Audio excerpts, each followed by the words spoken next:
She walked into a dead town with nothing but a worn bag and a letter. And inside that house waited two starving children, a broken man, and a secret that had been slowly killing them all. The drought had taken everything from Red Hollow. The crops, the money, the will to keep going. But the thing nobody talks about, the thing that truly destroys a family, isn't hunger. It's silence. Marianne Voss was about to walk into the loudest silence she'd ever heard. If this story moves you, drop your city in the comments. I want to see how far this has traveled. Hit like, and stay with me until the very end. The train didn't slow down the way it was supposed to. It lurched, a grinding mechanical protest, and the passengers grabbed whatever was closest to them. A woman in the back car reached for the overhead rail and missed. A traveling salesman with a leather case braced his feet against the seat in front. A child somewhere up ahead started crying. Marianne Voss grabbed the edge of the wooden bench with both hands and held on. When the train finally groaned to a stop, the conductor walked the aisle with a lantern swinging from two fingers, looking mildly inconvenienced rather than apologetic. "Red Hollow," he announced, in the flat tone of a man reading off a list of things he didn't particularly care about. 15-minute stop. Marianne was already on her feet. She pulled her canvas bag from under the bench, the kind of bag that had been restitched so many times the patches had their own patches, and made her way to the door before anyone else had even uncrossed their legs. She stepped down onto the platform, and the heat hit her like something solid. It was the kind of heat that didn't just sit on your skin. It pressed. It sat behind your eyes and made you feel like you were breathing air that had already been used up by someone else. She stood there for a moment, bag at her feet, and looked at Red Hollow. It wasn't the smallest town she'd ever seen, but it was close. The main street ran maybe 300 yards from the depot to a water tower that looked like it hadn't held water in weeks. A general store, a livery stable with one of its doors hanging at an angle, a church with sun-bleached wood, a saloon where two men sat on the porch without speaking, watching her the way men in dead towns watch strangers, without much energy and without much welcome. The dirt on the street was the particular pale gray color of earth that had given up. No mud, no tire ruts softened by rain, just hard, cracked ground with thin splits running through it like old skin. Marianne picked up her bag. She already knew what a dying town looked like. She'd left one behind in Ohio 3 years ago, and another one after that in Missouri. She'd gotten good at reading places the way other people read faces. The slump of a building, the emptiness of a storefront, the way the air itself seemed to hold its breath. Red Hollow was in trouble. She walked toward the general store because that was always the place to start. The bell above the door was the broken kind. It made a sound, but barely. The man behind the counter was somewhere in his 60s, sun-dark and wire-thin, with a white mustache that did most of the expressing on his face. He looked up when she entered, took her in with 2 seconds of silent appraisal, and seemed to arrive at something. "Help you?" "I'm looking for the Hart Ranch," Marianne said. "Can you point me in the right direction?" The mustache shifted.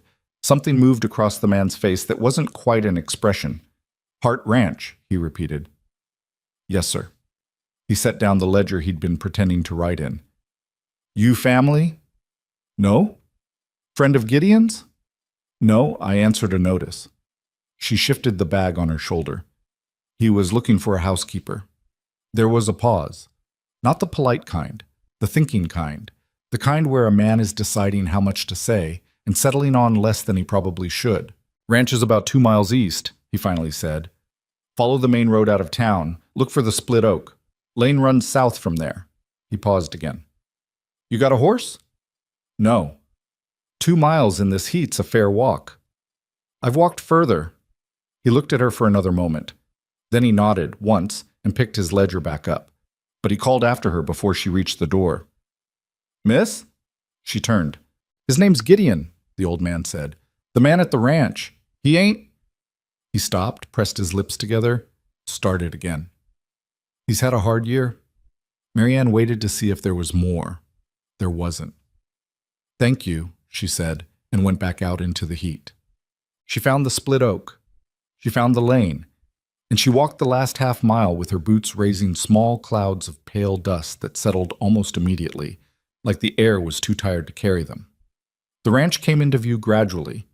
First the fence line, then the roof, then the whole of it spreading out from a low rise in the land.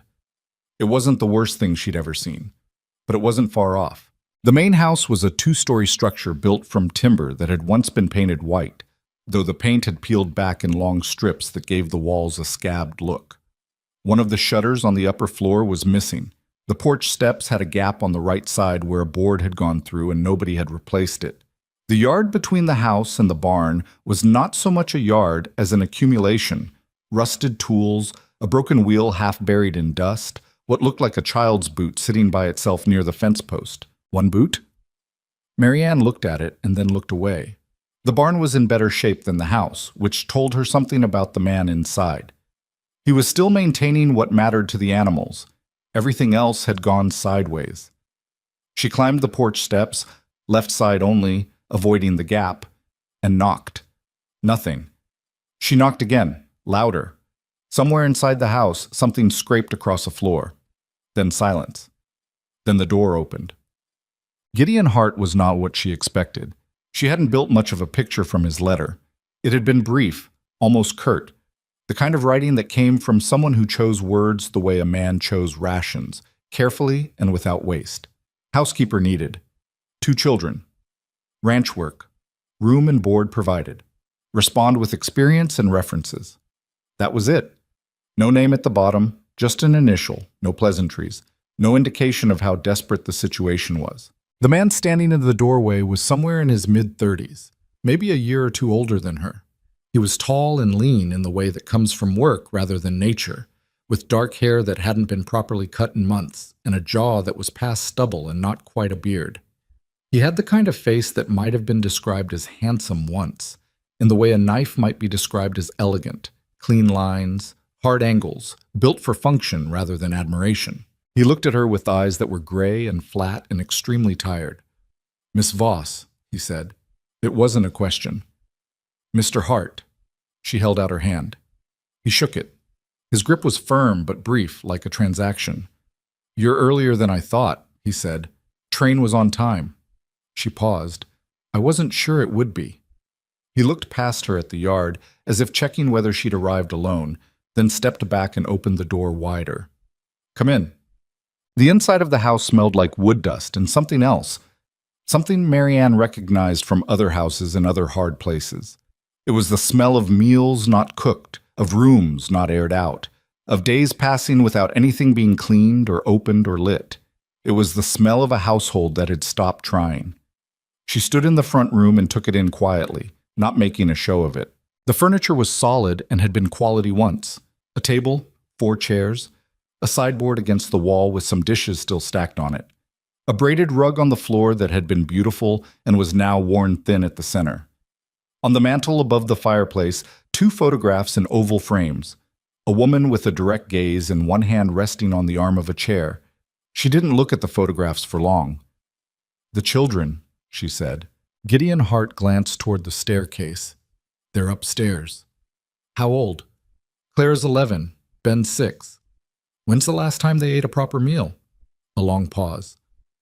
"Today I gave them." He stopped, seemed to reconsider. "Yesterday there was bread, dried beans the day before." Marianne set her bag down by the door. "Where's your kitchen?" "What?" "The kitchen, Mr. Hart. Where is it?" He stared at her for a moment like she'd asked a question in a foreign language. Then he seemed to remember where he was.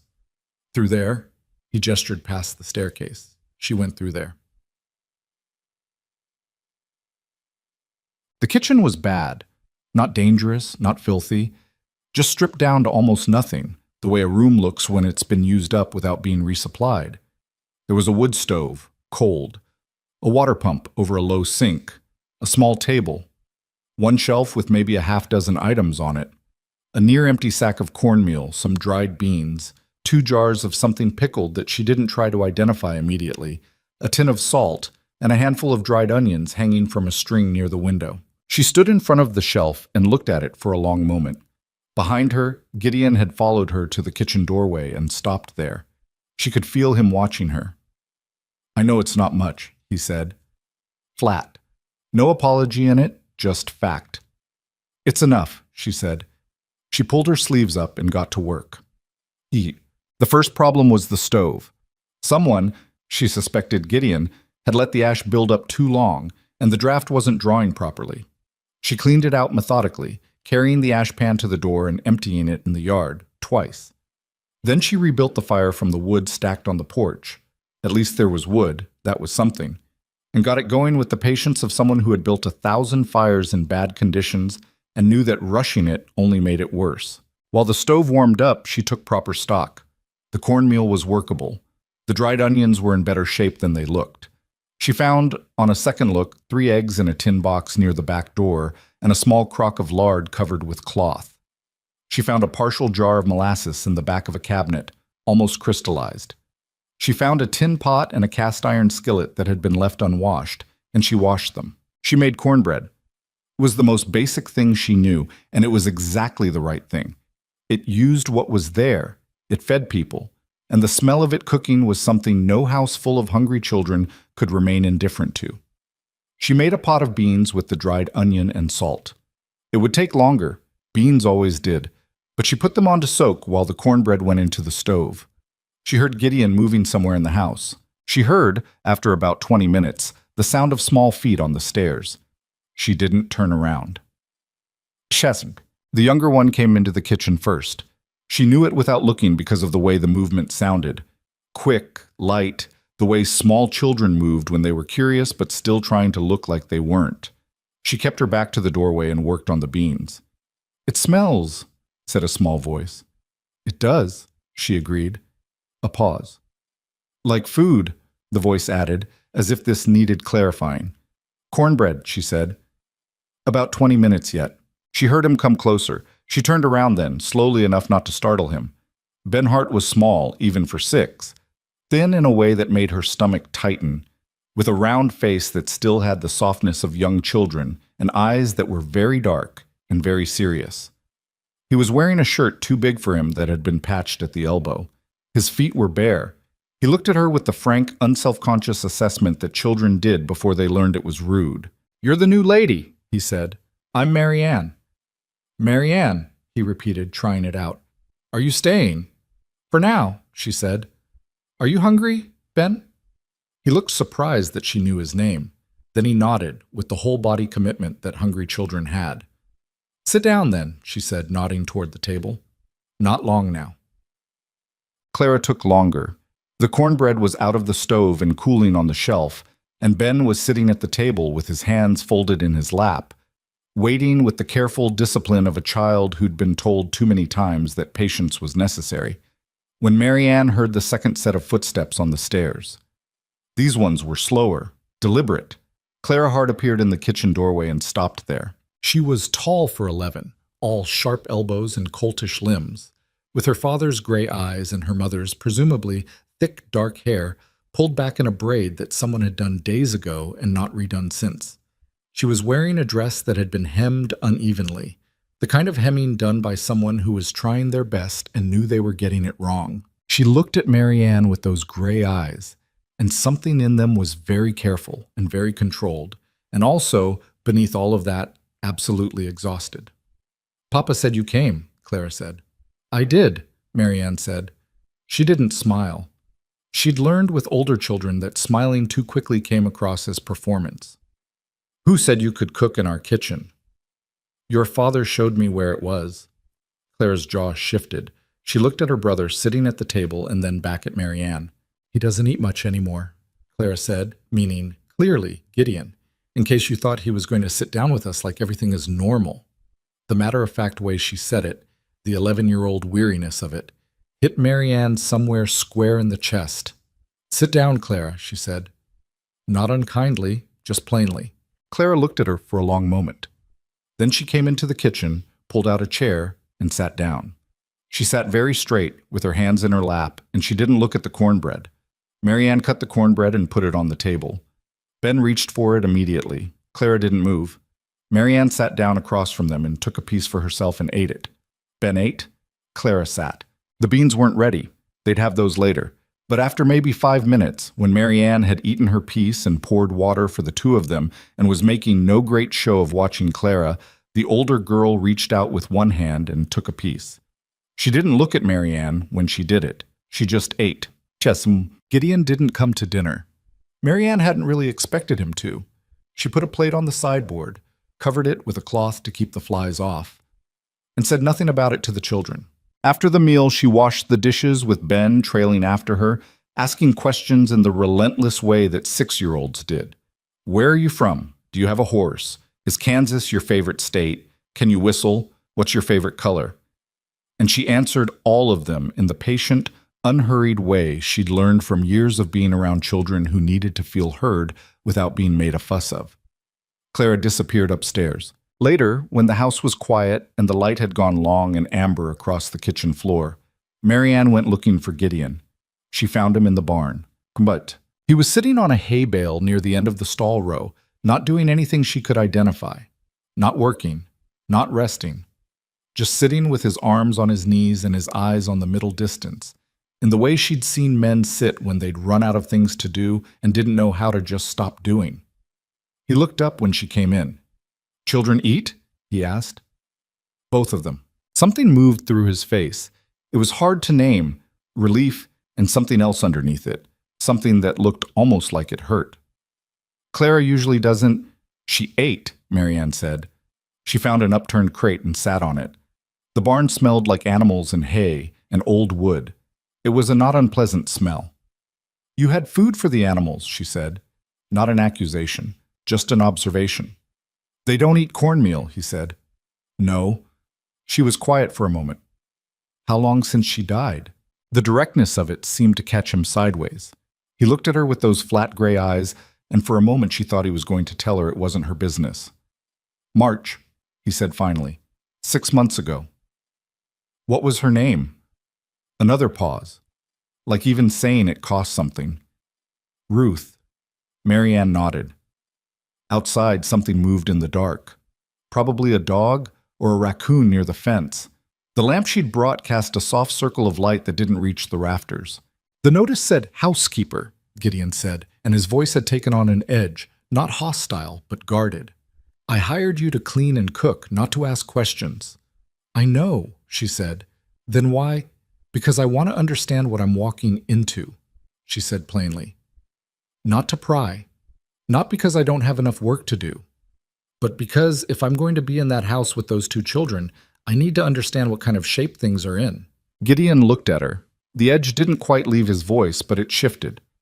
"Now you know," he said. "Some of it," she said.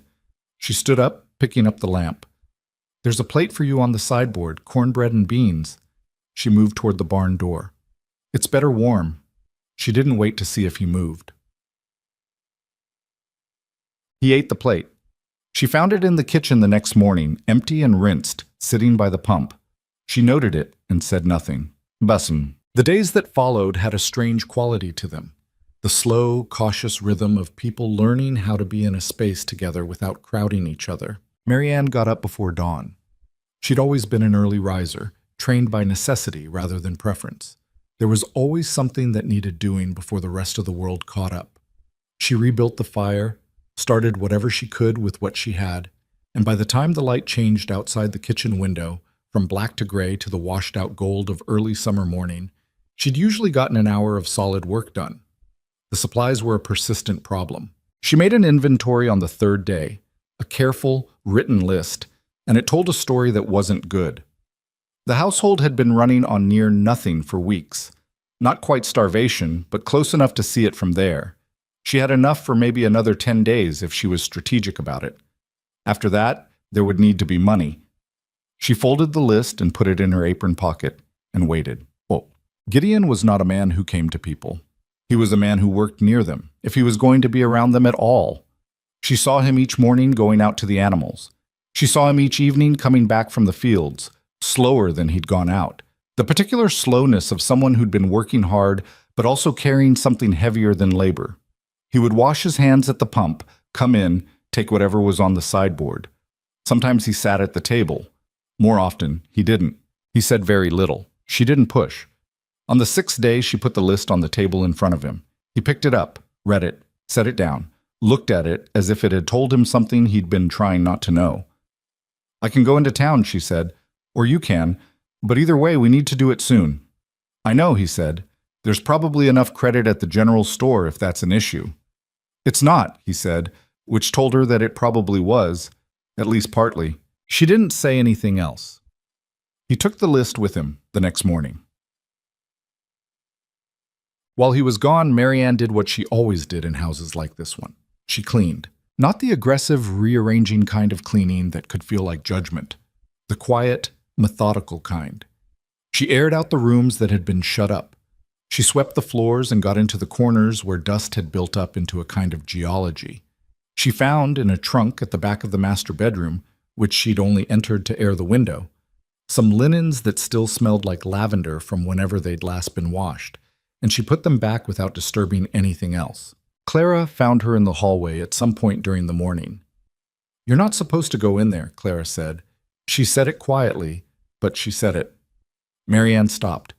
"I was just opening the window. It's getting musty." That was her room.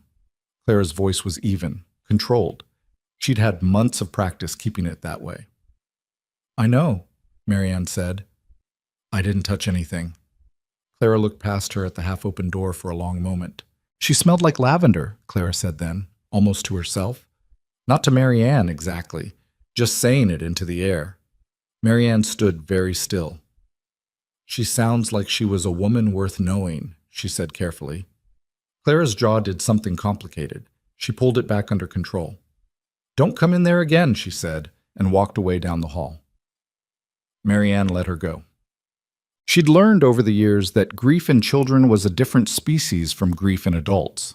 Adults could name it, could explain it, could at least move it around, push it into words or silence or drink or work. Children carried it differently. They carried it in their bodies. In the way Clara walked around the edges of rooms, as if she was always keeping something in her peripheral vision. In the way Ben sometimes stopped in the middle of doing something, playing with a piece of rope, looking at a beetle on the porch, and just went very quiet for 10 or 15 seconds, like a candle that had guttered. She didn't try to fix these things. She cooked. She cleaned. She mended. She found a basket of clothes near the stairs that had been sitting so long it had become furniture. Everyone had just stopped seeing it. She sat on the porch in the evenings and worked through it with a needle and thread, doing what could be done and setting aside what couldn't. A shirt of Ben's that had 3 holes in the elbow. Fixable. A dress of Clara's with the hem falling out. Fixable. A pair of Gideon's trousers with the knee worn through. Fixable, if she had the right patch. Ben came and sat beside her on the porch the second evening she did this. He watched her work with the absolute focused attention children gave to mechanical things being done by competent hands. "My mama used to do that," he said. Marianne kept her stitches even. "Did she teach you to sew?" "She was going to," Ben said. He thought about this. "She said it was a useful thing to know, even for boys." She was right. "Do you think she'd mind?" Ben said. "If you did it instead." It was such a careful, considered question from a 6-year-old that Marianne had to breathe before she answered. "I think," she said, "that she'd want these clothes mended, and she'd be glad someone was doing it." Ben seemed to turn this over. "Okay," he said, and leaned against the porch post. They sat that way until the light ran out. Clara was still refusing real meals. She wasn't starving herself. She ate, but she ate the minimum, and she ate it standing up if she could manage it, or at the far end of the table, as if keeping a certain distance from the act of eating, from the act of sitting down to a meal the way families did.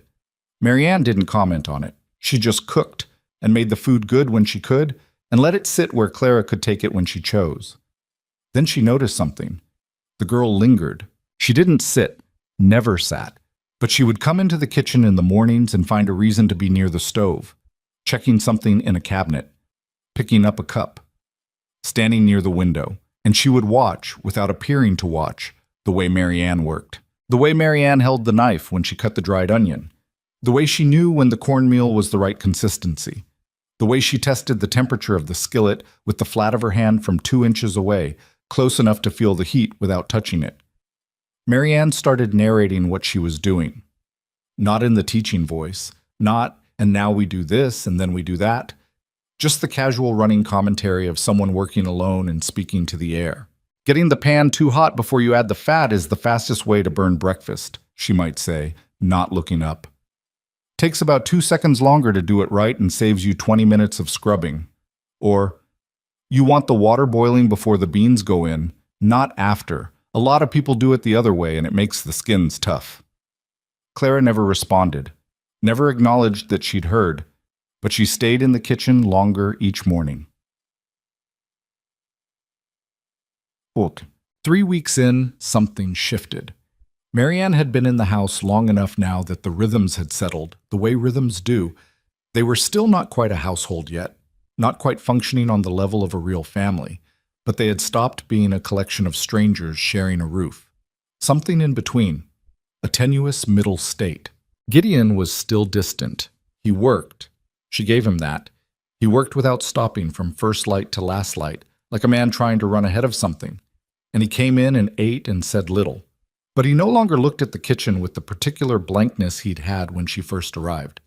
The flat-eyed absence had taken on something more complicated.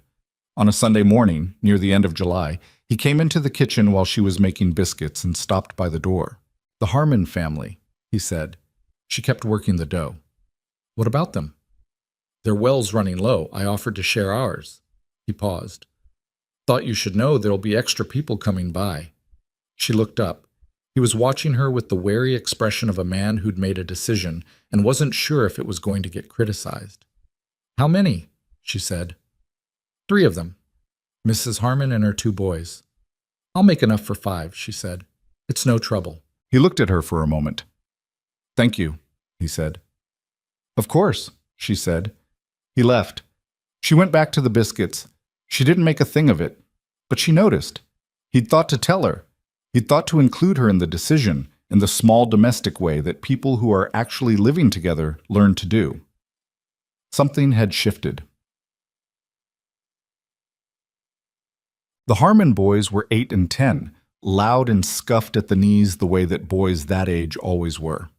Their mother, Nora Harmon, was a compact woman of about 40, with very direct eyes and a handshake that meant business. She came into the kitchen while Marianne was cooking and stood in the doorway in the exact spot where Clara always stood. "You're the one who answered Gideon's notice," she said.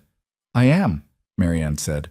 Nora looked around the kitchen, not rudely, but thoroughly, taking stock. "It looks different in here," she said. "I cleaned." "More than that," Nora folded her arms. "I've been in this kitchen a dozen times since March. It looked like a place nobody lived in." She paused. "It looks like a kitchen again." Marianne said nothing. "The children eating?" Nora asked. "Yes." "Clara too?" "Yes." A pause. "More each day."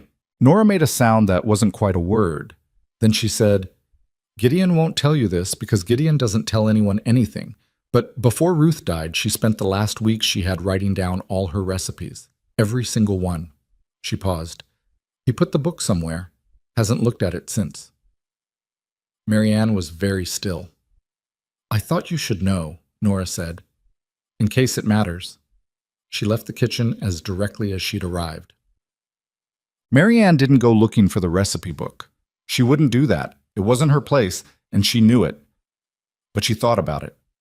That night, she sat at the kitchen table after the children were in bed and the house was quiet, and she thought about a woman she'd never met.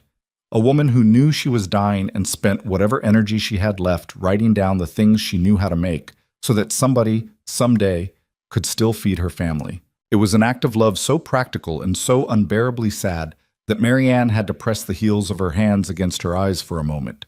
She sat like that in the quiet kitchen, and then she got up and put the lamp out and went to bed.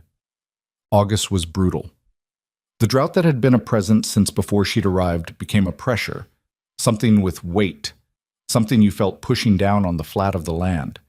The creek east of the ranch dropped to a trickle. Neighboring ranches reported the same.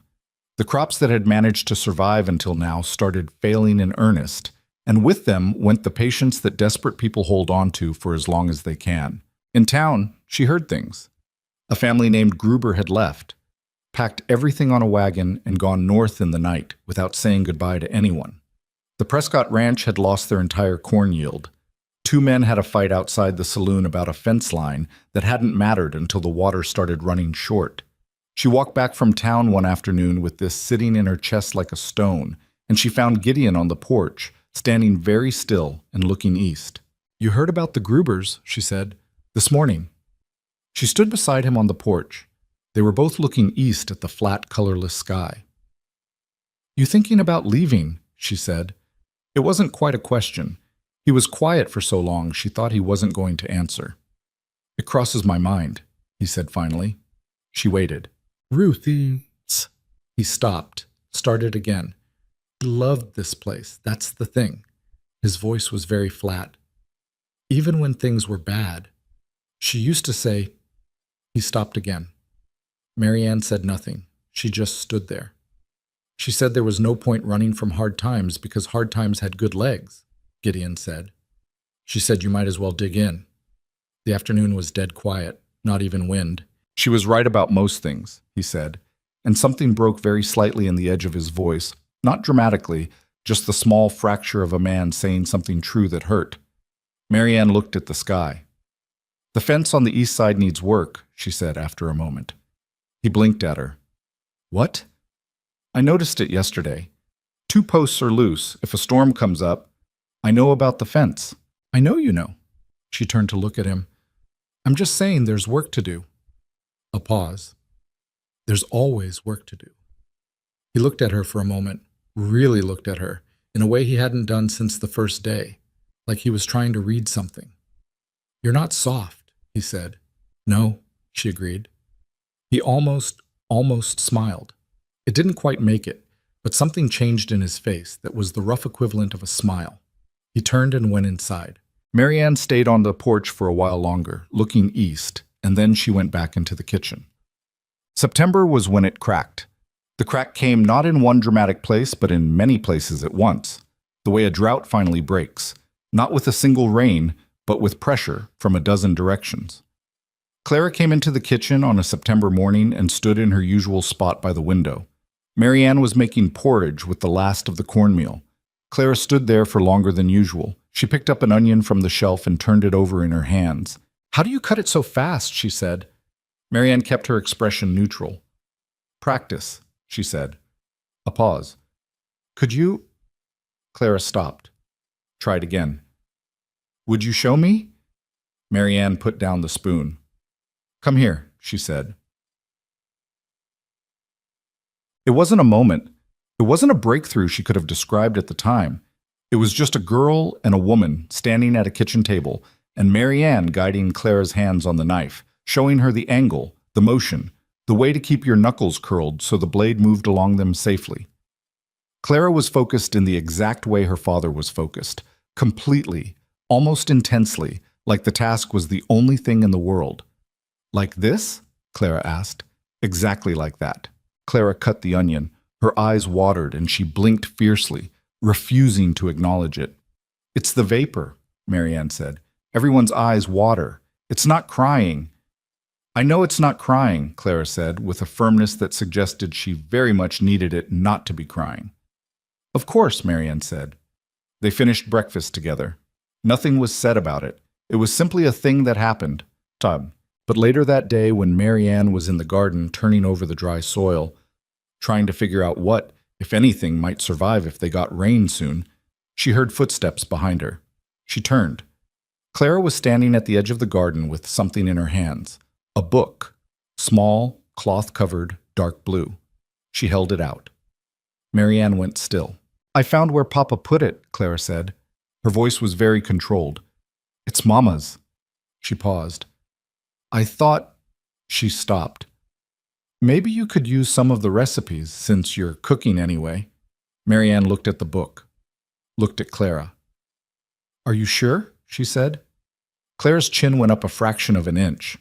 That particular act of determination, that was maybe the most Ruth-like thing Marianne had ever seen in her, though she'd never met Ruth. "She wrote them down so somebody would use them," Clara said. "That's the point of writing things down." Marianne took the book. She held it carefully. "Thank you, Clara," she said. Clara nodded once, sharply, and walked back toward the house. Marianne looked down at the cloth-covered book in her hands, at the slight wear at the spine where it had been held and read many times over. She opened the cover. Ruth Hart. Her kitchen. Her hand. The handwriting was clear and practical, and had been written by someone who meant to be useful. Marianne closed the book. She held it against her chest for a moment. Then she went inside to start dinner. Ruth Hart's recipe book smelled like dried herbs and something faintly sweet. Maybe the molasses she'd used, or maybe just the paper itself, old and slightly soft at the edges from years of hands. Marianne sat with it at the kitchen table that first night after Clara had given it to her, after the children were in bed and the house had gone quiet, and she read through it the way you read a letter from someone you wished you'd known. The recipes were precise without being rigid. Ruth had written notes in the margins. Add more salt if the beans are old, they need it.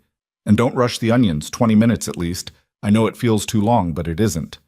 And once, on a page for apple cake, just the single word Ben's favorite, with a small star drawn next to it.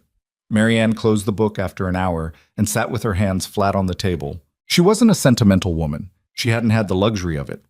But there was something about that book, about the practical, specific love written into every margin note, that sat in her chest and didn't move. She put it on the kitchen shelf, spine facing out. She'd use it. That was the only decent thing to do with it.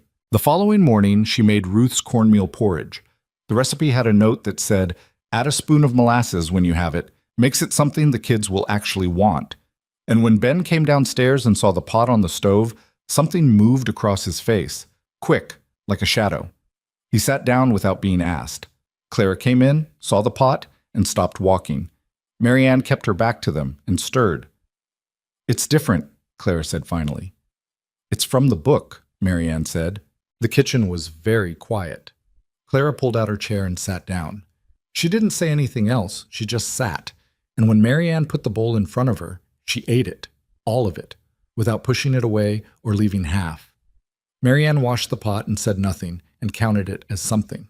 The ranch in September had a particular quality of light, a low gold that came in sideways through the kitchen window in the mornings and made everything look warmer than it was.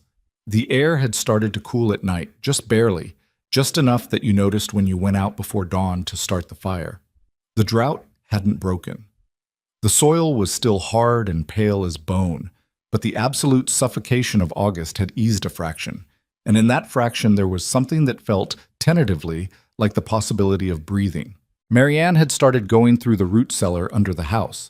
She'd found it on her third day, a low door set into the kitchen floor, the kind you could miss if you weren't looking. And she'd opened it and looked down into the cool dark and smelled earth and old wood and not much else. But she'd gone back to it now with a proper inventory in mind because September meant winter was a real thing on the horizon, not an abstraction. What she found was not encouraging. Some dried apples from the previous year, wizened and hard. A crock of pickled cabbage. A small sack of dried peas, maybe 10 pounds.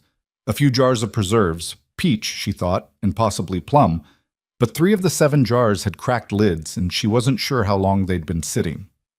She sat down on the cellar steps and did the arithmetic in her head, and the arithmetic was not good. She went looking for Gideon. He was where he usually was at that hour, out near the east fence, doing the repair work she'd mentioned weeks ago. She walked out and stood near him while he worked, not interrupting, because she'd learned that he was a man who needed to finish a thought before he could start a new one. He drove the post anchor in, checked the tension on the wire, and then straightened up and looked at her. "Root cellar," she said. "I know. Do you?" He wiped his hands on the back of his trousers and looked at the fence line. "I haven't been down there since spring." "There's not enough for winter," she said. "Not if it's just what's down there. We'd need to put up a lot more in the next 4 or 5 weeks." He was quiet. "The preserving jars, half of them are cracked or sealed wrong," she continued. "We'd need new ones. And produce.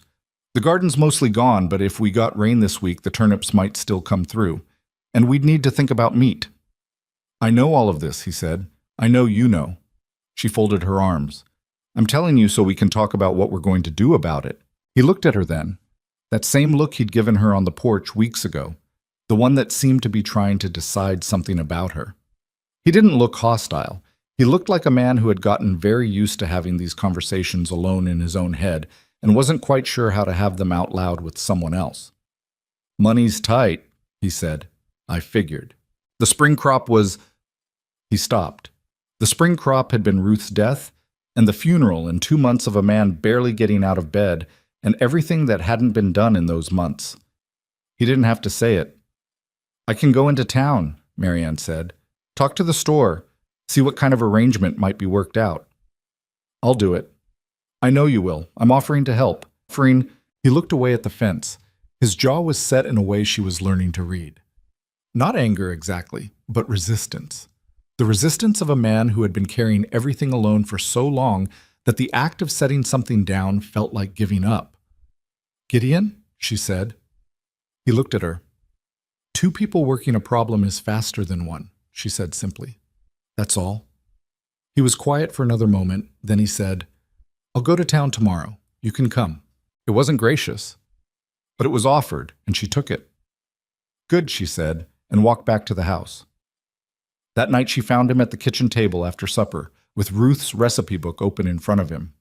He hadn't heard her come back downstairs, and for a moment she stood in the doorway and watched him. He was just looking at the page. Not reading, she thought, just looking at the handwriting. His thumb was resting on the edge of the paper, not quite touching the words. She went back upstairs without saying anything. Some things a person needed to do alone. The trip into town the next morning was the first time she and Gideon had gone anywhere together, and it had the slightly awkward quality of two people who know each other at home, but aren't quite sure how to occupy the same space outside of it. He drove the wagon. She sat on the bench beside him. The road was dry and the wheels raised dust behind them. For the first mile, neither of them spoke. It was Ben who eventually broke it. He'd asked to come, and Gideon had said yes after a pause that suggested he hadn't quite thought through the implications. And now the boy was sitting in the wagon bed behind them, conducting an ongoing narration of everything he saw. "There's a hawk," Ben announced. "That's a big hawk." "Papa, is that a redtail?" "Redtail," Gideon confirmed. "How can you tell from here?" "The color on the tail when it turns." Ben considered this. "Marianne, can you tell?" "I take your father's word on it," she said. "He knows this land better than I do." Gideon glanced at her sideways. Brief, barely a glance, but she noticed it. "She's only been here a month," Ben told the hawk, as if updating it on the situation. 5 weeks, Marianne said. "Is that longer than a month?" "By a few days." Ben thought about this. "It feels longer," he said, in the matter-of-fact way of children who had no idea they were saying something that mattered. Gideon kept his eyes on the road, but she saw his hands relax, very slightly, on the reins. Old Mr. Carver at the general store, the man with the white mustache who'd given her directions on the day she arrived, looked at the two of them coming in together with an expression that was carefully non-committal, which meant he noticed and was choosing not to make a show of it. The conversation about credit was conducted privately, between Gideon and Carver, while Marianne took Ben to look at the penny candy display. She kept half her attention on the conversation behind her, not deliberately eavesdropping, just aware.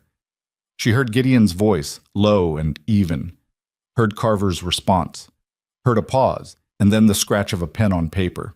When Gideon came to find her, his jaw was still set, but he put 4 jars of preserving wax on the counter alongside the other things without explaining himself. She didn't ask. They loaded the wagon, jars, dried goods, a bolt of oilcloth she needed for the root cellar shelves, and on the way back, Ben fell asleep in the wagon bed with his head on a flour sack. They rode in quieter than they'd ridden in. Not uncomfortable, just quiet. Carver extended the credit, Gideon said eventually. "I heard the pen." He said, Gideon stopped. "He said the ranch looked to be doing better. Word gets around." A pause. "He meant you." Marianne looked at the road ahead. "He meant the ranch is doing better. That's about all of us." Gideon said nothing, but he didn't argue. The week that followed was the hardest Marianne had worked since arriving. Not the grinding, sorrowful kind of hard that the first weeks had been, but the productive kind. The kind that left you tired in a way that felt honest. She put up preserves from the turnips that had managed to come through in the garden. Not as many as she'd hoped, but enough to matter. She sealed the root cellar shelves with the oilcloth to keep the moisture out. She and Clara spent 2 afternoons drying apple slices over the stove. The apples came from the Harmon farm, a trade Nora Harmon had offered in exchange for the use of the well, and Marianne had accepted without making a thing of it. Clara, during those 2 afternoons, talked. Not about anything weighty. She talked the way people talked when their hands were busy. About nothing in particular, which was to say about everything.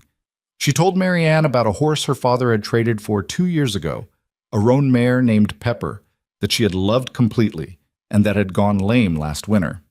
She told Marianne about her teacher at the school in town, a young woman from Ohio who'd left at the end of last spring and hadn't been replaced yet. She told Marianne about a girl named Dottie Prescott, who had been her closest friend until the Prescott family's troubles had made things strange between them. Marianne listened and cut apple slices and asked the right questions at the right intervals and did not offer opinions she hadn't been asked for. On the second afternoon, Clara said, "Do you think Dottie blames us?" Marianne considered this honestly. Blames you for what? For having water when they don't. People in hard times look for someone to be angry at, Marianne said. It doesn't mean the anger makes sense. Clara thought about this, turning an apple slice over in her hands. Mama used to say that the people most worth keeping were the ones who were decent to you when things were bad, she said. Your mother was right, Marianne said. Clara set the apple slice on the drying rack. She was right about most things, she said, and her voice had the same quality her father's had when he'd said those same words about Ruth on the porch that August afternoon.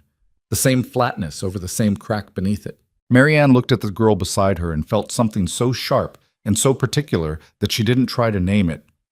I know, she said quietly. Clara didn't respond. She just reached for the next apple. It was Nora Harmon who first said it out loud, the thing that had been taking shape in the background of all these weeks, like a weather system building on the horizon. She came by on a Wednesday, ostensibly to return the jar she'd borrowed and to bring 2 pounds of dried beans she'd found at the back of her own cellar. She came into the kitchen. She always came directly into the kitchen now, bypassing the front room with the easy familiarity of someone who had been coming to a house long enough that she didn't need to be shown around, and set the beans on the table and looked at Marianne with those direct eyes of hers. You're staying, Nora said. Marianne looked up from the bread she was kneading. I'm sorry? You're staying. Nora sat down at the table without being asked. I don't mean next week. I mean you're not leaving in the spring. Marianne kept working the dough. I haven't thought that far. Yes, you have. Marianne pressed her knuckles into the bread and didn't say anything. Nora was quiet for a moment. I'm not prying, she said, which was not entirely true. I just want you to know that this town, what's left of it, needs people who dig in. We've lost 3 families in 2 months, the Grubers, the Pattersons, a family named Cole that I don't think anyone knew very well. She paused. The families who stay are going to be the ones who hold it together. And the Hart Ranch... She stopped. What about it? It was the center once, Nora said. Before Ruth died, people came here. There were meals, it was where things happened. She looked at Marianne steadily. It could be that again. Marianne put the bread dough in the bowl and covered it with a cloth. That's a lot to put on a housekeeper, she said. You and I both know you're not just a housekeeper, Nora said. Marianne wiped her hands on her apron and looked out the window. The yard was dry and pale, and the single boot was still by the fence post. She kept forgetting to move it, kept seeing it and thinking tomorrow, and then forgetting. Something about that boot had become almost like a landmark to her. I don't know what I am, Marianne said. Came out more honestly than she'd intended. Nora seemed to understand that this was not an invitation for advice, and she didn't give any. She picked up her empty jar and stood. You'll figure it out, she said. You strike me as a woman who usually does. She left Marianne alone with the rising bread and the boot outside the window, and the question she hadn't answered. The thing about Gideon, the thing that was becoming increasingly hard to ignore, was that he was changing. It wasn't dramatic, it wasn't a single moment, it was the accumulation of small things that individually could be explained away, but together amounted to something she couldn't quite sidestep anymore. He had started coming to dinner, not every night, maybe 3 nights out of 7, sometimes 4. He would wash up at the pump and come in and sit at the end of the table. Always the end, always slightly removed, like a man standing in the doorway of a room instead of all the way inside it. And he would eat and listen to whatever Ben was talking about, which was always something, because Ben had opinions about everything from fence posts to the migratory habits of ducks.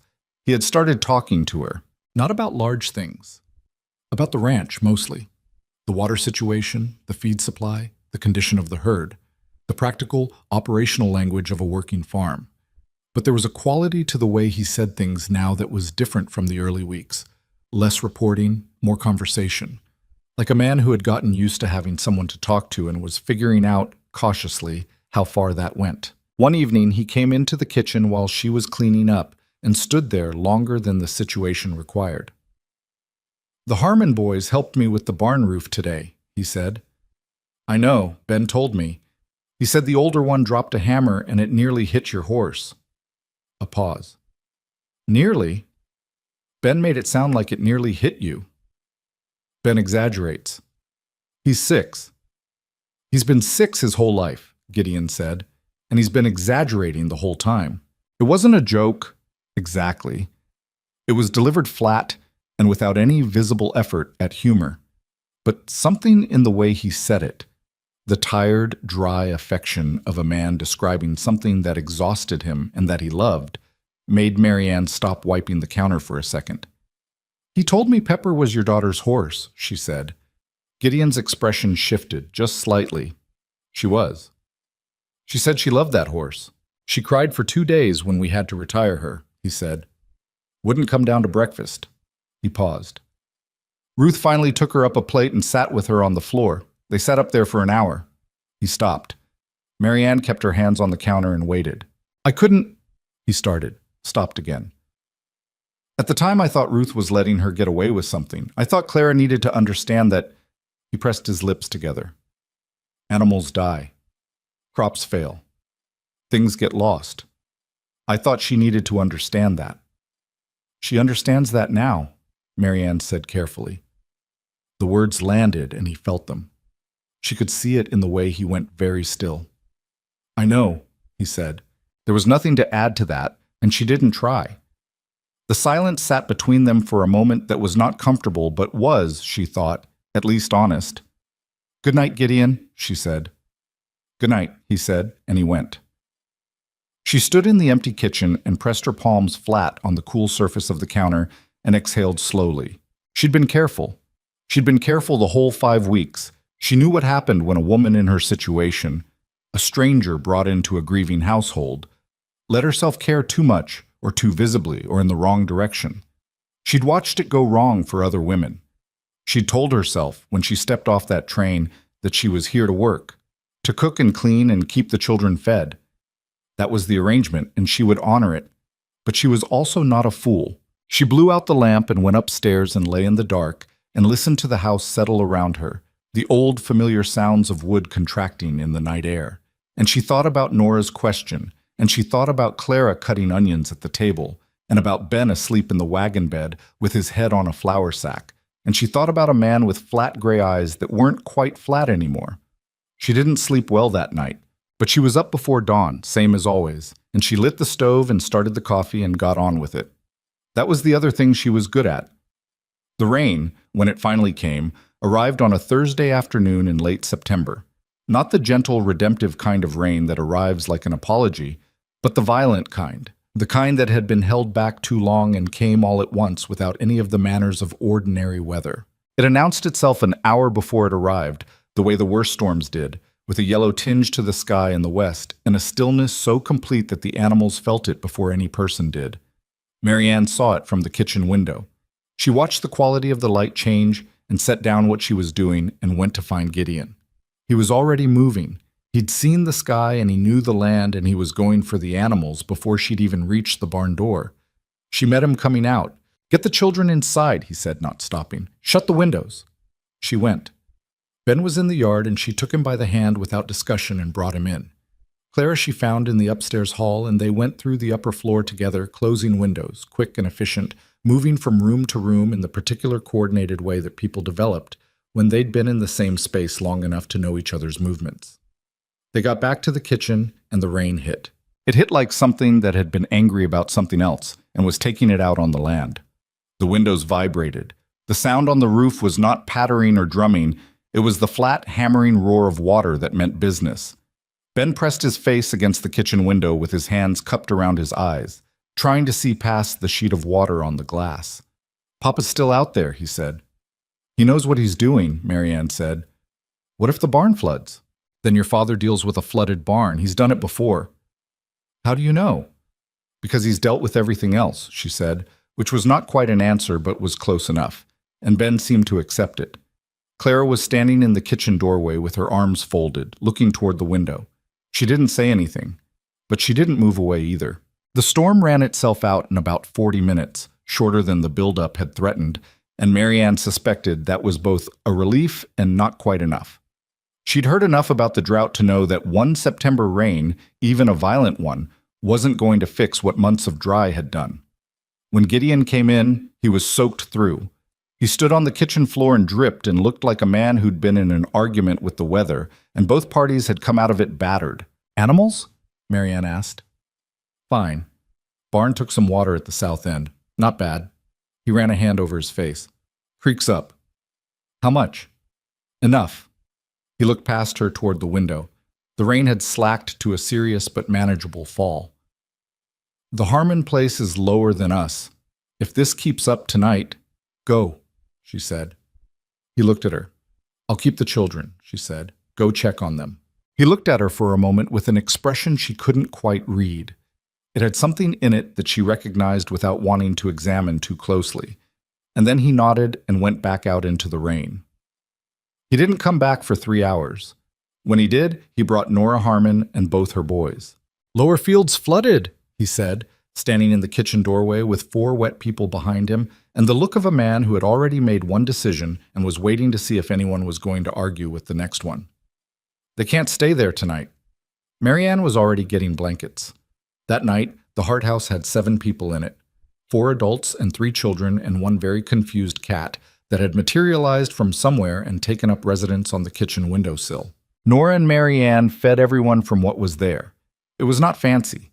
It was beans and the last of the cornbread and dried apple slices, and they made it stretch the way women who knew scarcity made things stretch, by not wasting and not asking questions. The children ate at the table together, all 5 of them, in one loud mass of talking and stealing food from each other's plates and arguing about nothing important. Clara sat at the table. She sat at the table and she ate her dinner, and she was Marianne registered, talking to Nora's older boy about something, a complaint about the quality of the fishing on the creek this summer, if she was hearing it right. And she was talking the way 11-year-olds talked when they forgot they'd decided not to talk. Too fast. Too much. With her hands moving. Gideon sat down. He didn't sit at the end of the table this time.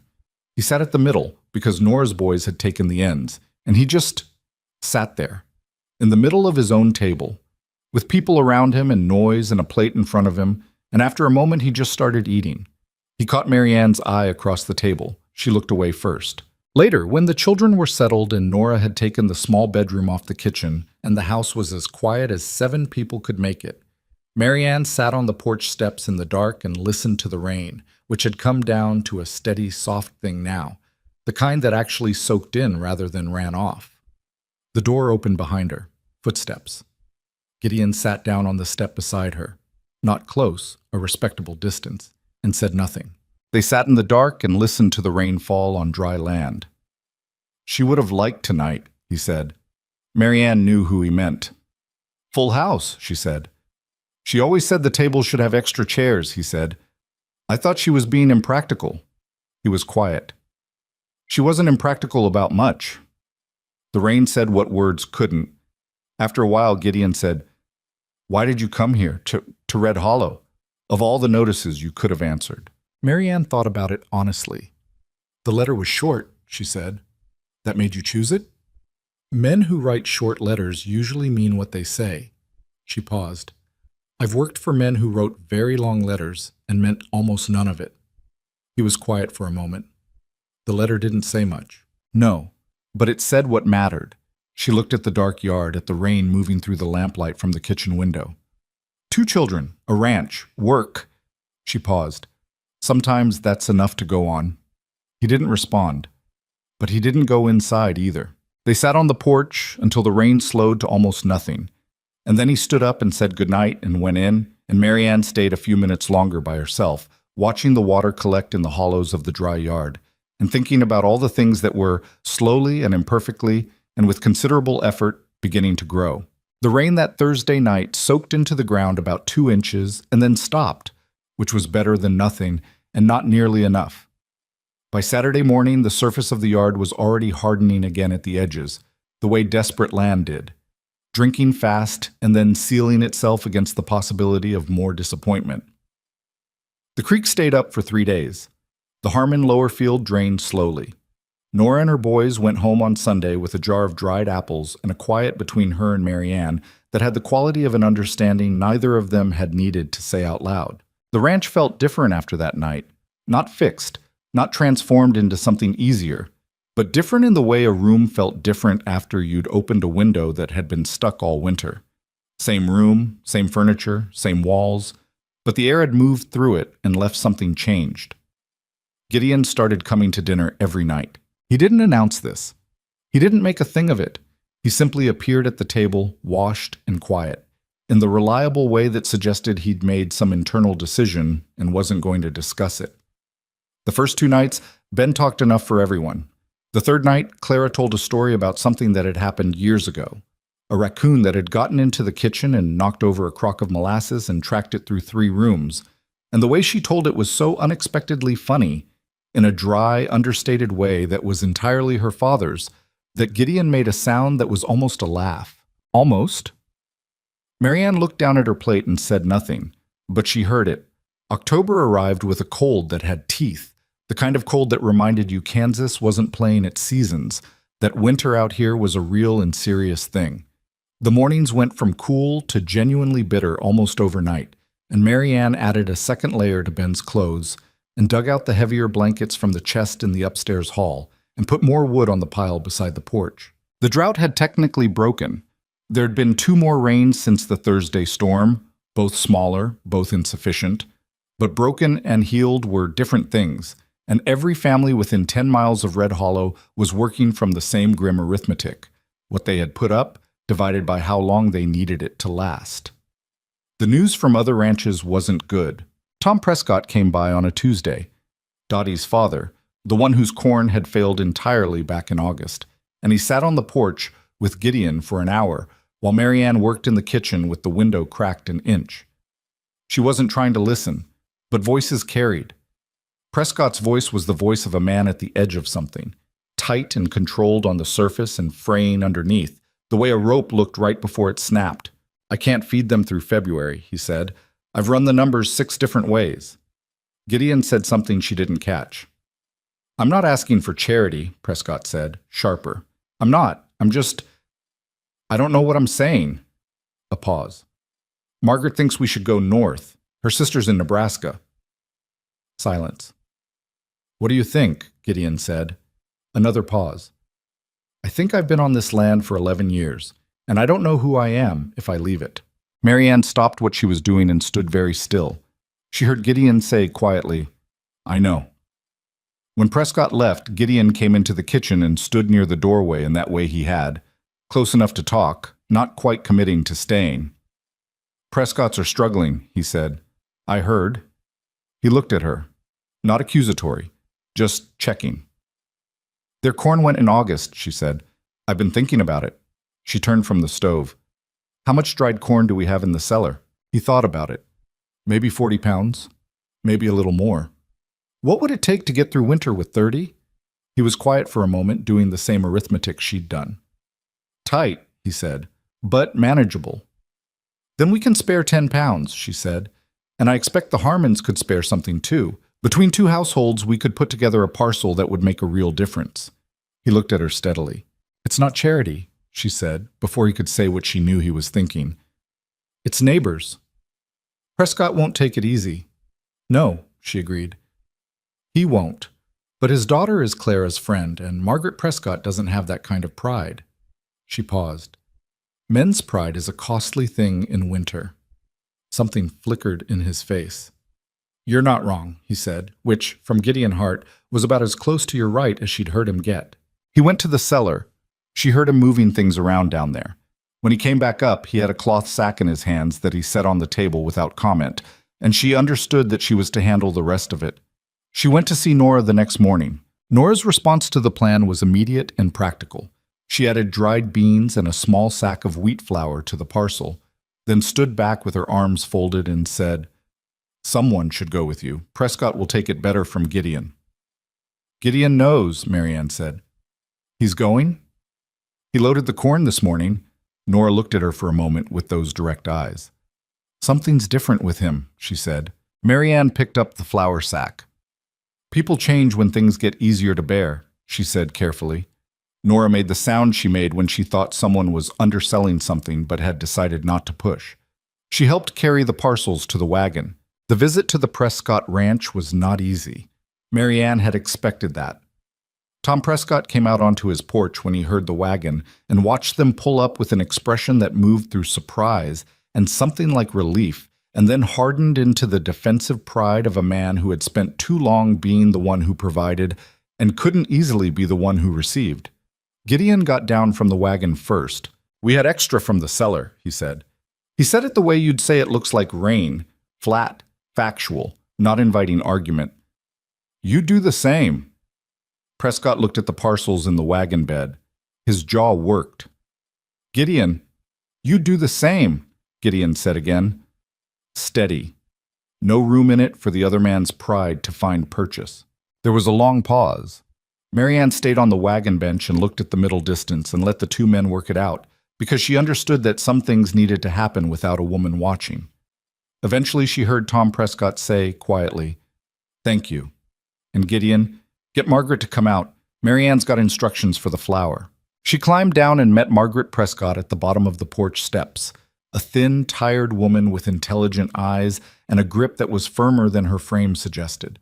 And they stood in the yard and talked about winter flour storage for 10 minutes, which was what they needed to talk about and also not really what they were talking about. When they drove back toward the ranch, the afternoon had gone cold and thin. Ben was home with Clara. They'd left him with strict instructions and a task involving shelling the remainder of the dried beans, which he'd accepted with the gravity of a boy assigned an important mission. Gideon drove. Marianne sat beside him. The road was quiet. "That was the right thing," she said. "I know. I know, Marianne." She was quiet then. "You didn't know how to do it before." He didn't say anything for a moment. The horse's hooves on the dry road made the only sound. "Before, I couldn't see past the fence line," he said. His voice was very even. "Everything beyond the ranch felt distant, like it belonged to a different life." A pause. "Ruth was the one who kept track of the neighbors, who knew when someone needed something." He was quiet again. "After she died, I just stopped." Marianne watched the road unspooling ahead of them. "It wasn't only grief?" he said. Then he stopped, like he'd said more than he meant to. She waited. He didn't continue. She didn't push. But she heard the space where the rest of the sentence would have gone, and she thought she understood the shape of it. It wasn't only grief, it was something else. Something that had to do with guilt and promise, and a man who believed he had already failed the people most counting on him and didn't see the point in trying further. She would learn the full shape of it eventually. Not yet. The parcel to the Prescotts turned out to be the beginning of something Marianne hadn't entirely planned but recognized when it started happening. Word got around, because word always got around in small towns.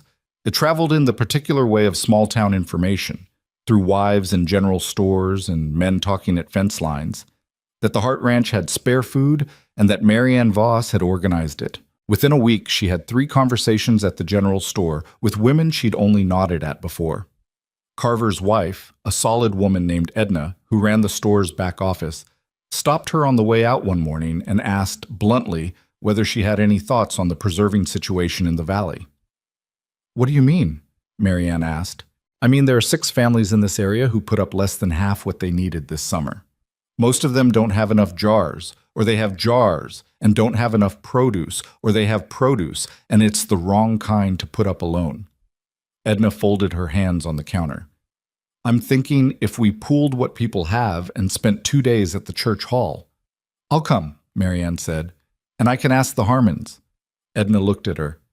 "You understand this is a lot of work." "I understand that," Marianne said. "Some of these women don't know each other well. There'll be friction." "Probably," Marianne said. There's friction in most things worth doing. Edna considered this for a moment and then, for the first time in their limited acquaintance, actually smiled. Tuesday, she said, 8 in the morning. Marianne was there at 7:45. It was, in fact, a lot of work, and Edna had been right about the friction. 3 of the women had some long-standing issue with each other that Marianne was not privy to and didn't ask about, and there was an hour in the middle of the second day when the whole enterprise threatened to dissolve over something so small she couldn't even track how it started. She put a pot of coffee on the hall stove and moved 2 of the women to a different table and didn't take sides, and gradually the irritation burned down to something workable. What they produced over those 2 days was, by the math of the valley's winter needs, significant. 34 quarts of preserved vegetables, 20 pounds of dried apple, enough pickled cabbage to make several households very tired of pickled cabbage by February, which was better than the alternative. It was not a triumph. It was just practical, exhausting, imperfect cooperation between people who didn't entirely like each other, but were cold and worried and understood, at the level where real decisions got made, that they needed each other. Clara heard about it when Marianne came home the second evening. She was in the kitchen. She was often in the kitchen now, in the late afternoons, doing things that didn't quite require an explanation, and she listened while Marianne described the day without much editorializing. Mrs. Gruder came, Clara said. She and Mrs. Fitch haven't spoken since that business with the fence line. I'm aware, Marianne said, sitting down heavily. How'd you manage it? Coffee and table placement, Marianne said. Clara almost smiled. It was the kind of almost smile she'd started producing occasionally.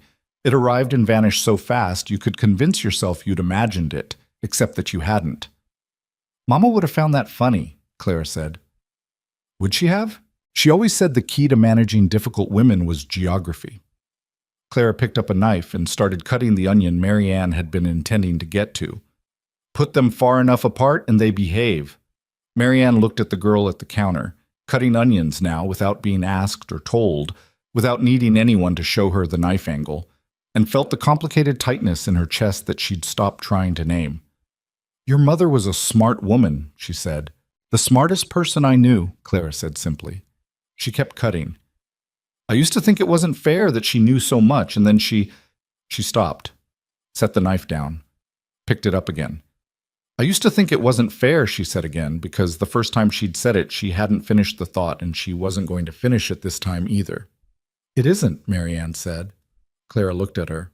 It isn't fair, Marianne said again. Some things just aren't, and there's no amount of making sense of it that makes it fair. Clara was quiet for a moment, then she went back to the onion. Okay, she said. Just that. But she didn't stop cutting, which meant something. The night the storm hit Red Hollow in earnest was the 14th of October, and nobody was ready for it in the way you were never quite ready for something you knew was coming but couldn't time. Marianne heard it change in the afternoon, the particular drop in temperature that came ahead of a serious storm, a drop that happened in your skin before it happened in your thoughts. She went to Gideon, who was in the barn. We need to talk about the Harmons, she said. He was nailing a loose board on the stall wall and he stopped. What about them? Their roof was bad after the September rain. Nora told me the east corner's been letting water in. She looked at the sky through the barn door, the sky that had gone the particular yellow-gray of serious winter weather. If this is what I think it is, I'll go, he said. He put down the hammer. Take the extra tarp from the cellar, she said. The heavy one. And rope. He looked at her. You've thought this through. I've been thinking about it since yesterday, she said, when the temperature started dropping. He studied her face for a moment. That thing he'd been doing more lately, looking at her in a way that was less about assessing and more about something she couldn't quite characterize. Stay with the children, he said. Keep the fire going. Obviously, she said, and he almost smiled, actually almost, the closest he'd gotten yet, and went to get the tarp. She watched him ride out toward the Harmon place, and then went inside and got every blanket she could find and stoked both fireplaces and put a large pot of something on the stove, because whatever happened tonight, people were going to come in cold. The storm came at 7 in the evening. It was not like the September rain. The September rain had been violent and temporary, a weather system with a temper. This was the other kind, sustained, cold, deliberate, The kind of storm that didn't have a temper because it didn't have a mood at all. It just came, and it intended to stay for a while. Wind drove the rain nearly horizontal against the windows. The temperature outside dropped 12 degrees in 2 hours. Ben had stationed himself at the kitchen window with the focused vigilance of a small sentry watching for his father's return. "He'll be a while," Marianne said. "Come and eat." "What if the Harmon roof collapses?" "Then your father will have done what he went to do and they'll shelter here tonight." "What if he can't make it back? Then he stays there tonight. Your father knows what he's doing in bad weather." "How do you know that?" "Because he's been on this land for years," she said. "And because I've watched him work. He doesn't make careless decisions." Ben considered this with the measuring look he sometimes got, a look that was entirely too old for his face. "Do you like my papa?" he said. Marianne got up and brought him a bowl of stew without answering. "It's a real question," Ben said. "It's a complicated question," she said. "It doesn't seem complicated." "Eat your stew, Ben." He ate his stew, but he watched her with those dark eyes that missed considerably less than people gave him credit for. Clara was quiet that night, eating her supper and then sitting near the fireplace with a book she wasn't quite reading. Marianne sat across from her and mended one of Ben's shirts and listened to the storm outside and tried not to think too hard about what was happening 2 miles away at the Harmon place. She'd learned over the years that worrying in detail was less useful than worrying in general and then doing something with your hands. So she kept her hands moving and listened to the storm and waited. Gideon came back at 10 o'clock. He came back with Nora and both boys. He was soaked to the bone and there was a cut on the back of his hand. Not bad, but real. And he moved through the door with the controlled exhaustion of someone who'd been working hard in bad conditions for 3 hours. The Harmon boys came in behind him and stood dripping on the kitchen floor, looking both shaken and thrilled in the way that boys were when something dangerous had happened and everyone was safe. "Roof held," Gideon said, answering the question before she asked it. "Tarp bought it enough time. But they can't stay there tonight." "I made up the extra room," Marianne said. She looked at his hand. "Sit down." "It's nothing." "I know it's nothing. Sit down anyway." He sat down, which 3 months ago he would not have done. And she cleaned the cut with the carbolic and wrapped it with a strip of clean linen and was efficient about it because efficiency was the appropriate register for this kind of thing. His hand was large and rough-skinned, and she worked on it matter-of-factly and did not make it into more than it was. Though she was aware, in the way she was aware of most things now in his vicinity, of exactly what it was. "Thank you," he said when she was done. "Go change before you get the children sick," she said. He went. Nora appeared beside her at the counter. "He came out in that," Nora said in a low voice, nodding toward the storm-black window. "Didn't ask, just came." "He knew you needed it," Marianne said. Nora looked at her. 6 months ago, he didn't know what was happening 20 feet from his own front door. Marianne didn't say anything to that. "I'm just saying," Nora said. "Things are different." "Get your boys some stew," Marianne said. "They look hollow." Nora gave her one more look, the look that said, "I see what you're not saying and I will leave it alone for now," and went to her boys. Late that night, after the house was full of sleeping people and the storm had settled into a steady, tireless fall, Marianne stood in the dark kitchen with her hands wrapped around a cup of cooling coffee and looked at the rain against the window. She was running tallies in her head, the kind of tallies she'd been running since October started, since the conversations at the general store, since the parcels to the Prescotts, food supply across the valley, what was left, what was needed, what could still be salvaged if the weather gave them even 2 weeks of reasonable temperatures before real winter closed in. The numbers were not comfortable, but they were not hopeless. She'd been thinking about something Edna Carver had said during the preserving days, almost in passing, the way the most important things were often said. If we'd done this together in August, we'd have twice the yield. She'd said it not as a complaint, but as a fact, the way practical women stated things that were true and slightly too late to be useful. Marianne had been turning it over ever since. The problem with hard years was not, usually, that there wasn't enough. It was that what there was existed in the wrong places. One family had corn, but no wheat. Another had an intact roof and 3 strong young men who could work but almost nothing in the cellar. The Harmons had a working smokehouse that nobody else in the immediate area had access to. The Hart Ranch had the deepest well in the valley, and she was only beginning to understand this, a particular position in the community's mental geography. It had been a center once, as Nora had said. It had a kind of authority that didn't come from wealth or power, but from having been the place where things were made and shared and decided. She was not Ruth Hart. She would not pretend to be. She'd been careful about that from the beginning. But she was here, and the house was still standing, and the table had extra chairs.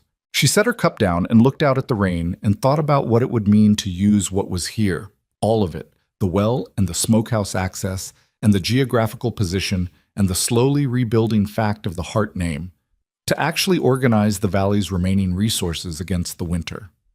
Not charity. Not the piecemeal kindness of parcels and preserving days, something more deliberate. She was still standing there when she heard footsteps on the stairs. She didn't turn. Gideon came into the kitchen and stopped when he saw her. "Can't sleep," he said. "No."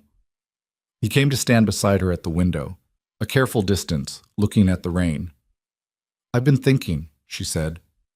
"About what?" She told him. She told him about the tallies, which families had what, which had too little, which had resources that could be useful to others. She told him about Edna's comment and what she'd done with it in her head. She told him what she thought needed to happen before real winter arrived, which was a communal accounting. Not a meeting with speeches and voted resolutions, but a practical gathering, a working session, the kind of thing that produced inventory lists and agreements rather than sentiment. She told him that the Hart Ranch was the right place to hold it, and she told him why. He listened without interrupting, which she'd learned was his version of close attention. When she was done, he was quiet for a while. "That's not a small thing to organize," he said. "I know. People are proud. Prescott was hard enough, and that was just him and me. I know that too. You'd need to handle the women, and I'd need to handle the men, and we'd need to do it without it looking like what?" He turned and looked at her directly. "Like we think we know better than everyone else." "We don't think that," she said. "We just think winter's coming and everyone's short, and working separately is stupider than working together." He held her gaze. "Yes," he said. "Yes, what?" "Yes, we'll do it." He paused. "When?" 2 weeks, she said, "before the first hard frost." He nodded. He looked back at the window. The rain ran in long lines down the glass. "Ruth would have done something like this," he said. Not sadly, or not only sadly, there was something in it that was closer to recognition. Marianne looked at the rain. "She left good instructions," she said. He was quiet. Then, "You read all of it?" "The recipes, yes. The margin notes especially." She paused. She had a very clear mind. "Yes," he said. "She did." And the way he said it had the particular tone of a man who was talking about loss and also, somehow, talking about something else at the same time. Something that was beginning to sit next to the loss rather than underneath it. Marianne did not look at him. "Go to sleep, Gideon," she said. "We have work in the morning." He went. She stayed by the window for another few minutes, watching the rain, and then she put her cup in the sink and went upstairs and lay in the dark and listened to the full house breathe around her. The sounds of people sleeping, of children and neighbors, and a man who was learning, slowly and painfully and imperfectly, that surviving was not the same as living. She had 2 weeks to pull a valley together. She'd worked with less. The gathering happened on a Saturday, 11 days after the October storm, which was as soon as Marianne could make it happen, and about 3 days later than she'd wanted. The delay came from the men. She'd expected resistance. Gideon had warned her, but she'd underestimated the particular texture of it. It wasn't hostility exactly. It was the resistance of people who had been managing their own trouble alone long enough that the idea of sitting down and laying it out in front of neighbors felt less like help and more like exposure. Tom Prescott said he'd come and then sent word the day before that he had fence work that couldn't wait, which they all understood meant he was afraid of what the accounting would reveal about his situation. One of the Dillard brothers, there were 2 of them ranching the land north of the Harmons, said flatly to Gideon that he didn't see the point of meetings when there was work to be done, and Gideon had to spend an entire afternoon riding out there to explain the point in language that didn't sound like a meeting. He came back from the Dillard place with mud on his boots and a look on his face that suggested the conversation had required more patience than he naturally possessed. They'll come, he said, standing in the kitchen doorway. Both of them? Younger one will. Older one said he'd think about it. He paused. Which means he'll come and pretend he decided at the last minute. Marianne nodded. And Prescott? I went there too. He pulled off his boots at the door, something he'd started doing about 3 weeks ago without her asking. Just a small domestic accommodation that had arrived and stayed. He'll come. He's just ashamed. He shouldn't be. I know he shouldn't be, Gideon said. That doesn't change the fact that he is. He was right about that, and she knew it, and she didn't push further. The women were easier and also harder in a different way. Easier because Nora and Edna Carver had already done the work of making the case. And the women of Red Hollow were practical in the way that women in hard places became practical. Not because they were stronger than the men, but because they were the ones who actually ran the calculations every day about what was in the cellar and what was on the table, and what the gap between those two things meant for the children who had to eat, regardless of anyone's pride. Harder, because once they agreed to come, they brought everything. Every worry, every piece of information, every fear about the winter that they'd been managing alone. The 2 afternoons Marianne spent visiting households in the week before the gathering were dense with information, and she wrote it down in the back of the ledger she'd bought at Carver's store and kept it organized because if she didn't keep it organized, it would become overwhelming, and overwhelming wasn't useful. Clara found her at the table one night, the ledger open in front of her, a pencil in her hand. "What are you doing?" Clara asked. Marianne turned the ledger so she could see. Inventory. Who has what? What the valley needs to get through February. Clara looked at the columns. She was quiet for a moment, reading. The Fitch family has almost nothing, she said. They lost the most, and there are 6 of them. They won't take help. Mr. Fitch is worse than Mr. Prescott. I know, Marianne said. I'm thinking about that. Clara pulled out a chair and sat down without being asked, which was something she did now with the ease of someone who had stopped calculating whether she was welcome. She looked at the numbers. If you put it as a trade, Clara said slowly, he might take it. Mr. Fitch is good with horses. Everybody knows that. If somebody needed horsework done in the spring, Marianne looked at her. Then it's not charity, Clara said. It's just forward payment. Marianne looked at the column next to the Fitch name. Then she made a note. That's a good idea, she said. Clara shrugged, in the way of people who had good ideas and weren't quite used to being told so. Mama used to do that with the Kellerman family. They had pride, too. She always found something they could do in return for something they needed. Marianne made another note. Your mother was practical. She called it being realistic about people, Clara said. She said most people wanted to be decent, but they needed it set up right, so they could be.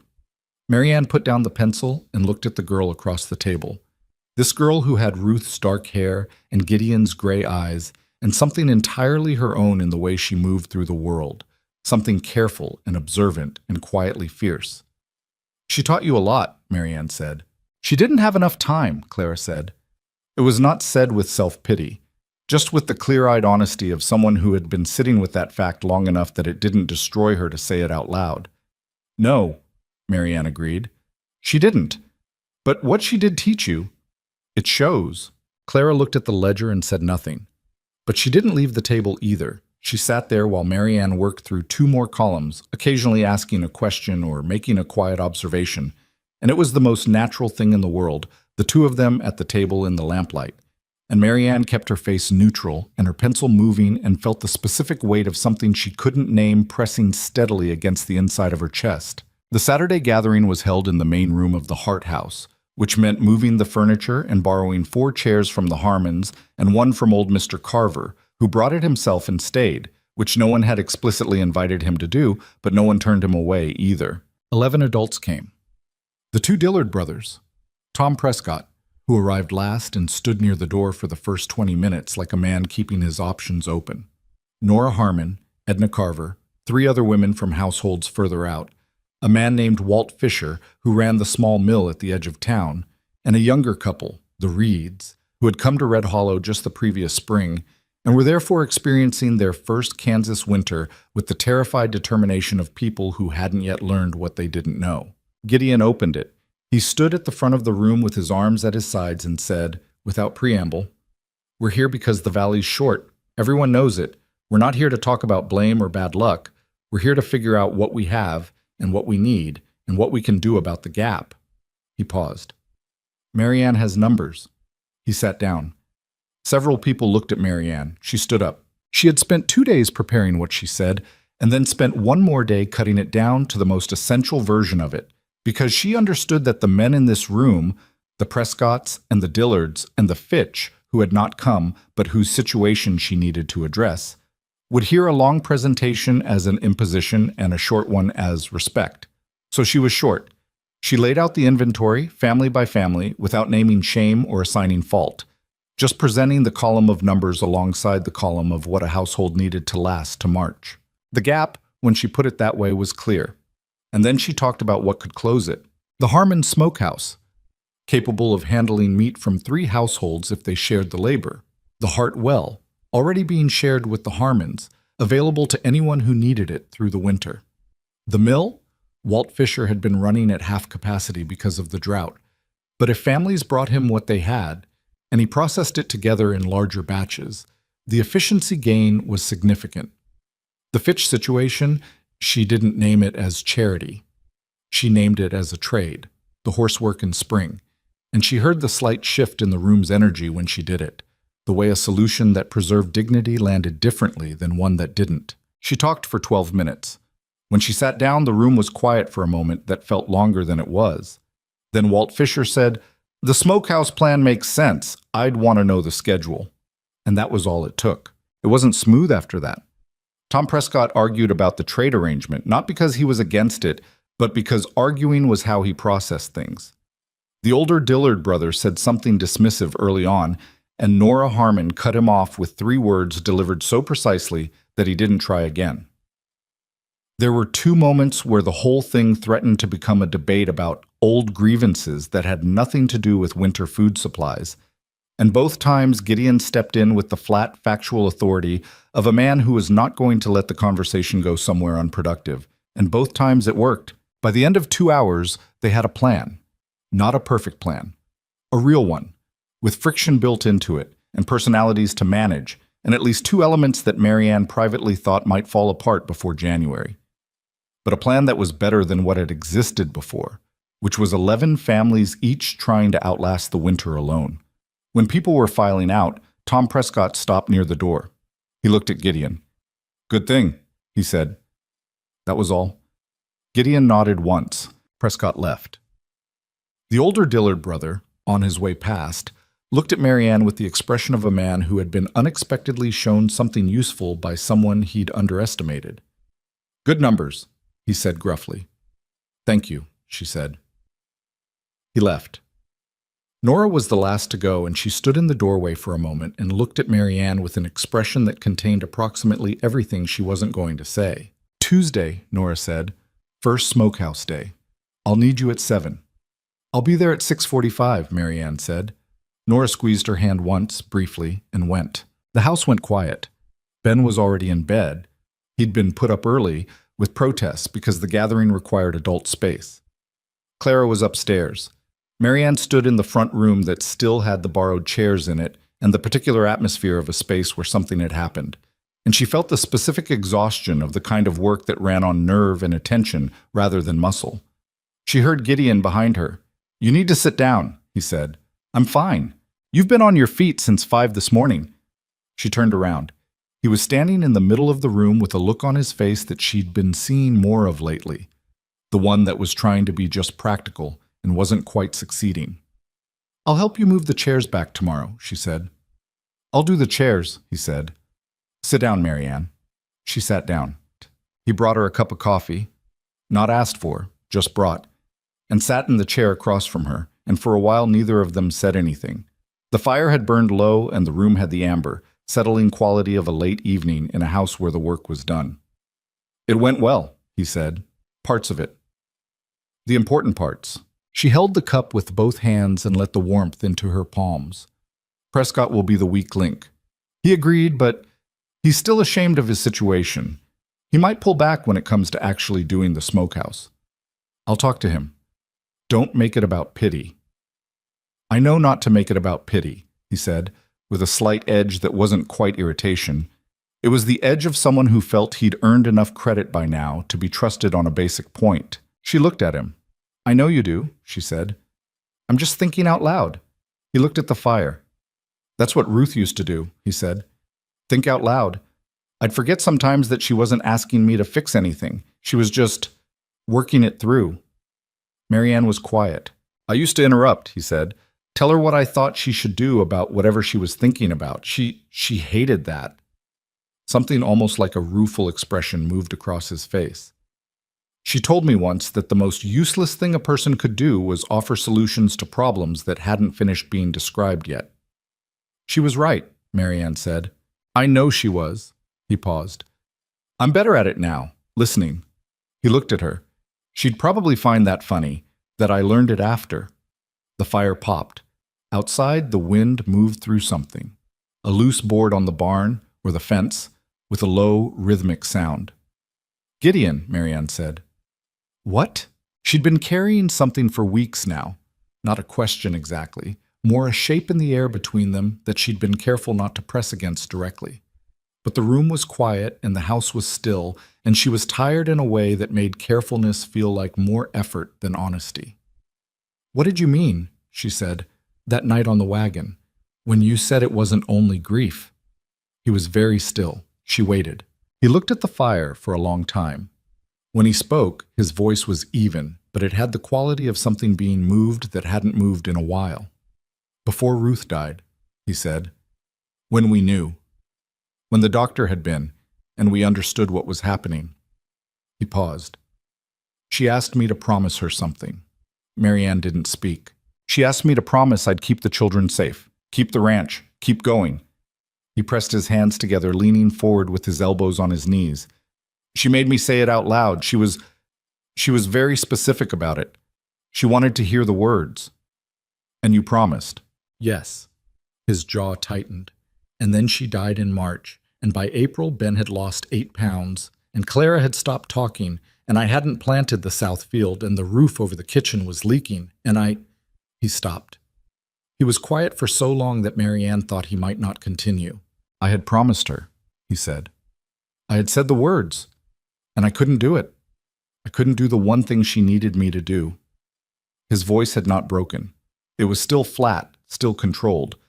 But underneath the control was something so worn down, it had gone past the point of sounding like pain and into something quieter and worse. "Every day I looked at those children and I thought, I told her I would. I told her. And I'm failing them every single day." Marianne set down her cup. "Is that why you put the notice out?" she said carefully. He looked at her. "Because you couldn't do it yourself and you couldn't admit that, so you hired someone else to do what you'd promised?" It was a hard thing to say. She watched it land.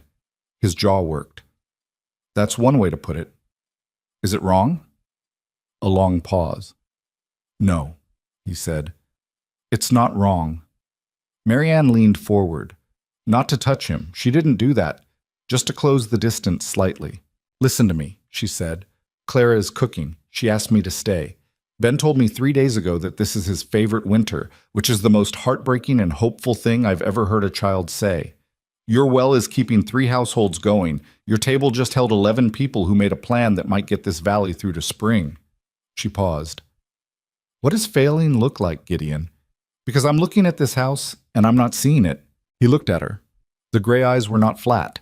They hadn't been flat for weeks, she realized. She'd just stopped registering the change because it had happened so gradually. "I didn't do those things," he said. "You did." "I did some of them," she said. "You did others. The children did some. Nora, Edna, everyone in this valley who showed up today." She kept her voice level.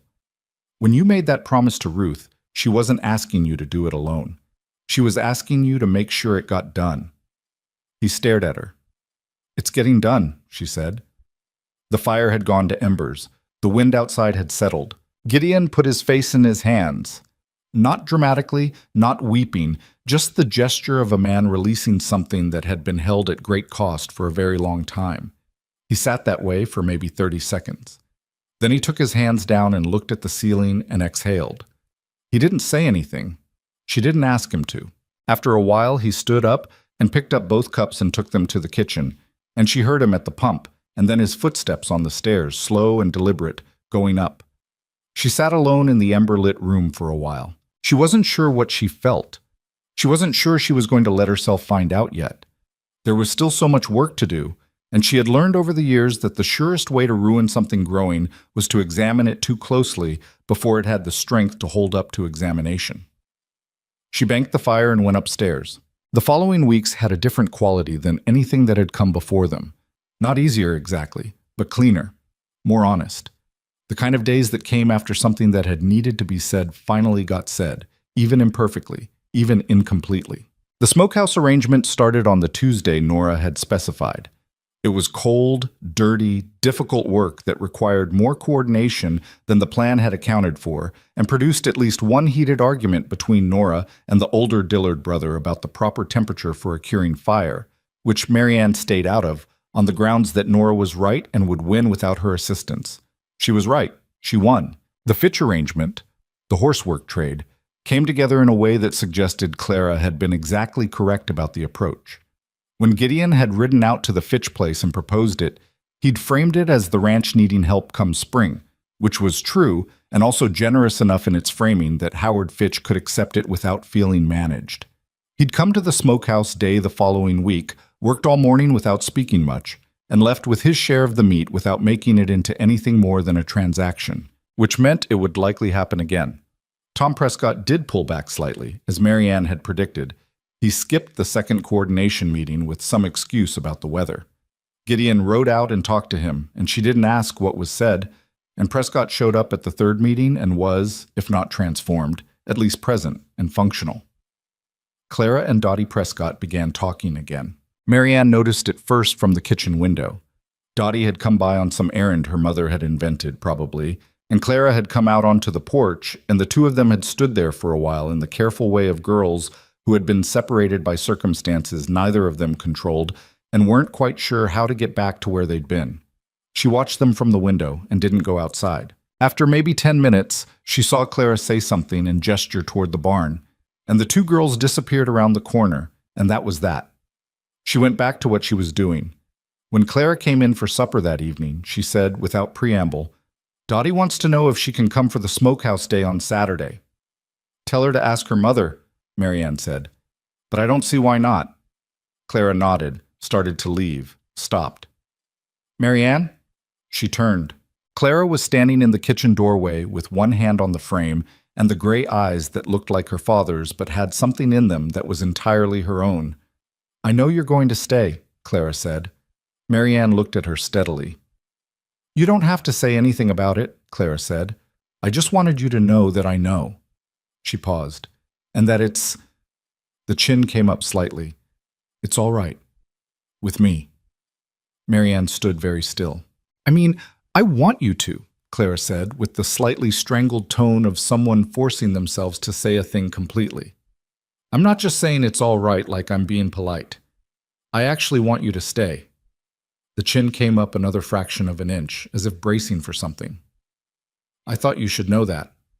Marianne crossed the kitchen and put her hand on Clara's shoulder, brief, firm, the kind of touch that said, "I hear you," without making it into a scene. "Thank you," she said. "That means a great deal to me." Clara nodded briskly, in the way of someone who had completed a difficult task and was moving on. She went upstairs. Marianne stood in the kitchen for a moment with her hand still slightly raised, as if it hadn't gotten the message that it was done. Then she went back to supper. The evening it happened, the evening Gideon said what he said, was unremarkable up to that point. A Wednesday in early November, with the first real freeze settled in and the ground outside hard and pale. Supper had been eaten. Ben had been sent up to bed after a prolonged argument about whether or not he needed to wash before sleeping, which he had lost on the grounds that Marianne would not negotiate on this point. Clara had gone up voluntarily an hour later, which she was doing more often now. Choosing sleep, choosing rest, a body slowly remembering that it didn't have to be on guard all the time. Marianne was in the kitchen cleaning up. Gideon came in and leaned against the counter, not quite in her way, and watched her work in the manner she'd come to recognize as him being present without knowing exactly what to do with the presence. "Clara talked to you," he said. It wasn't a question. She told me she wanted me to stay, Marianne said. She kept her hands in the wash water. I know, she told me she'd talk to you. He paused. She said she wanted to say it herself before I did. Marianne was very still. Before you did, she repeated. She's protective, he said. She thought... He stopped. She thought it would mean more coming from her, because she was the one who made it hardest. Marianne pulled her hands out of the water and dried them on the cloth hanging from the oven rail and turned around. Gideon was looking at her with an expression that had shed most of its usual careful distance. Not gone entirely, because he was who he was, and some things took time, but far enough gone that she could see the thing underneath it clearly. I'm not good at this, he said. I know, she said. I'm going to say it badly. Probably, she said. He almost smiled. The almost smile had become, over the months, one of her most reliable coordinates.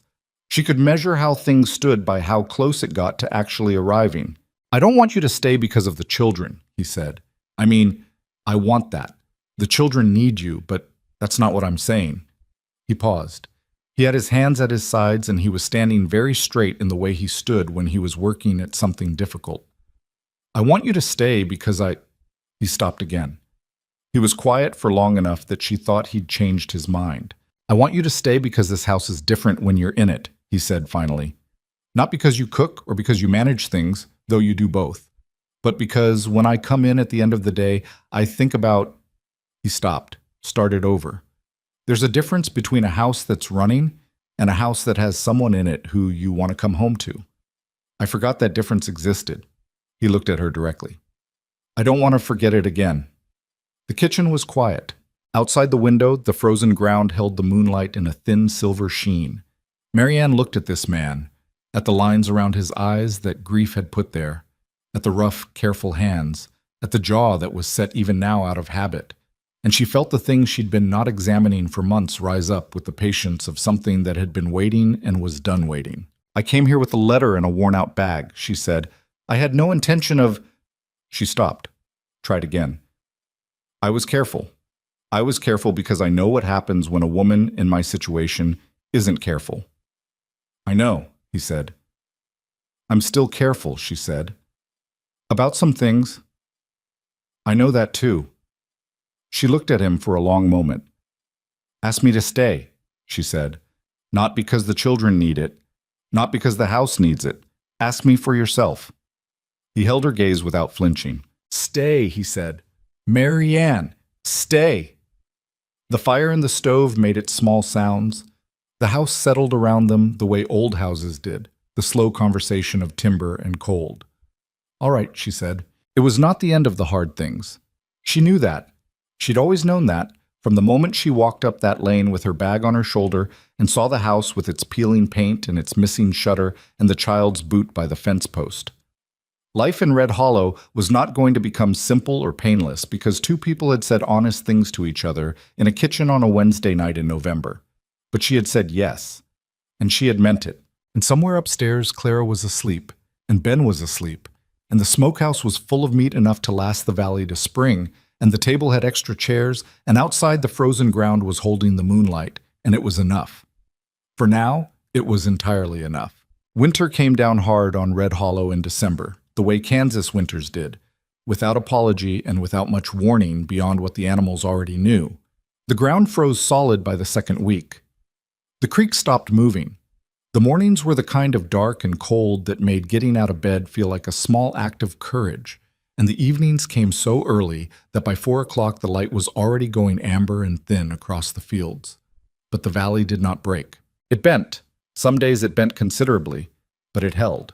The smokehouse arrangement ran through November and into December, and the meat it produced was distributed by a system that Marianne and Nora had worked out on paper and adjusted twice when reality proved more complicated than the plan. The Harmon boys hauled wood. The Dillard brothers, once they had committed to a thing, turned out to be the most reliable workers in the valley. They showed up when they said they would, and they didn't complain, and they didn't need managing, which was more than could be said for everyone. Walt Fisher ran the mill through 3 large communal batches and charged less than he could have, which was his own quiet way of participating in something he hadn't been asked to lead but understood the value of. Howard Fitch showed up in December with a horse that needed shoeing and two that needed their teeth floated, and he did the work without being asked twice and ate the lunch Marianne put out and went home without making a thing of it.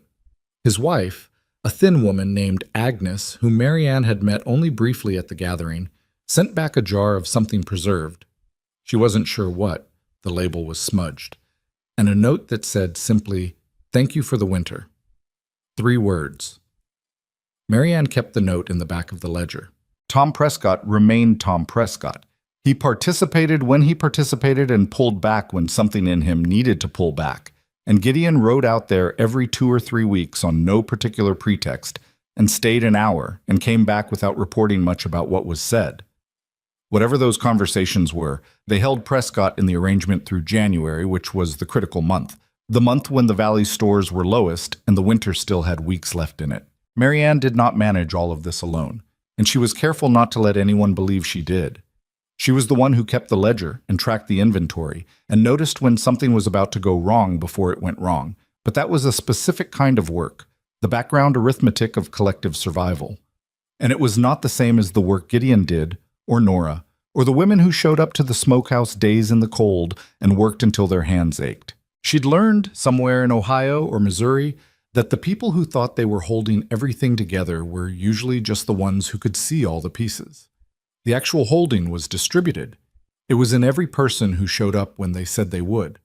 She tried to remember that on the days when the ledger numbers were close and the weather was bad, and she was tired in a way that went past her body. There were several such days in January. The hardest one was a Thursday, when the temperature dropped to something that didn't have a name in polite conversation, and the wind came from the northwest with a purpose. And Marianne stood at the kitchen window before dawn and looked at the dark and thought, with a clarity that surprised her, that she had no idea if any of this was going to work. Not the smokehouse plan. Not the valley. Not the thing between her and Gideon that had been named in the kitchen in November, and had existed since then in the careful, slightly tentative way of something that had been brought into the light before it was entirely ready for it. All of it. She stood at the window, and she was not certain about any of it. She lit the stove anyway. That was the thing about uncertainty. It didn't change what the morning required. The fire needed lighting, the children needed feeding, the animals needed tending, the ledger needed updating. Uncertainty was a feeling, not a fact, and feelings didn't get a vote on whether the work got done. She'd learned this early, in the years before Red Hollow. In the harder years, she didn't talk about much. She had come to think of it not as strength exactly, but as a kind of stubbornness. You kept going, not because you were sure it would work out, but because stopping was its own kind of answer, and she'd never been willing to give it. Gideon came downstairs an hour later and found her at the stove. He looked at her face and said, What's wrong?" "Nothing." "Marianne." She turned around.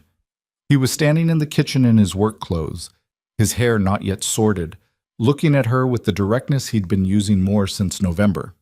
The directness of a man who had decided that not seeing things clearly was a luxury he couldn't afford anymore. "I don't know if the Fitch family has enough to last the month," she said. "I've run the numbers 4 times. He was quiet. "And the Prescott cow went dry," she said, "which means their milk situation is—" "I know about the cow," he said. "I'll ride out today." "In this weather? It's not that bad." "It is that bad." "Then it's that bad, and I'll still ride out." He came and stood beside her at the stove. He wasn't touching her. They were still careful with each other in the kitchen, in the daylight, with children who might come downstairs. But he was close enough that she felt the warmth of him. "You're allowed to be worried," he said. "You don't have to fix it in your head before breakfast." She looked at him. "I know," she said, which was what she said when something was true and she was working on believing it. He rode out in the bad weather. He came back 4 hours later with the particular look of a man who had done what needed doing and was cold to the bone about it. He'd made an arrangement with the Fitches about their cow. She didn't ask the details, and he didn't offer them, just said it was handled. And he'd stopped at the Prescotts and done something there too that Tom Prescott would probably not fully acknowledge for another 6 weeks. That night he sat at the dinner table and ate the soup she'd made and listened to Ben describe in elaborate detail a battle he'd been conducting in the barn between 2 field mice and an imaginary cavalry. And his face had the expression she'd been watching arrive since September, the expression of a man who was present. not managing from a distance, not surviving the meal until he could be alone again. Actually there, at his own table, in his own life. Ben finished his battle narrative and looked at his father expectantly. "Which side won?" Gideon asked. "The mice," Ben said. "They usually do," Gideon said. Clara looked up from her bowl and caught Marianne's eye across the table, and something passed between them that didn't need words. The small, quiet recognition of two people who had watched something come back from far away, and were not going to make a fuss about it because making a fuss would only frighten it off. February arrived and the valley's food held. Not comfortably. Not without days when the arithmetic was frightening. But it held, because 11 families had made agreements and mostly kept them, and because the Harmon Smokehouse had worked, and because Walt Fisher's mill batches had stretched the grain further than anyone had managed alone. And because Marianne's ledger had caught 3 situations before they became crises, and Gideon had ridden out in bad weather more times than she'd counted. It held because it was not any one thing.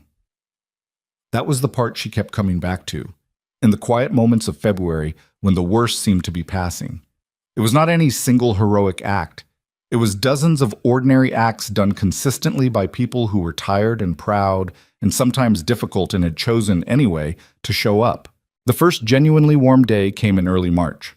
Not spring, not yet, but the first day when the cold had a different quality to it, the kind that retreated in the afternoon and let the sun do something real.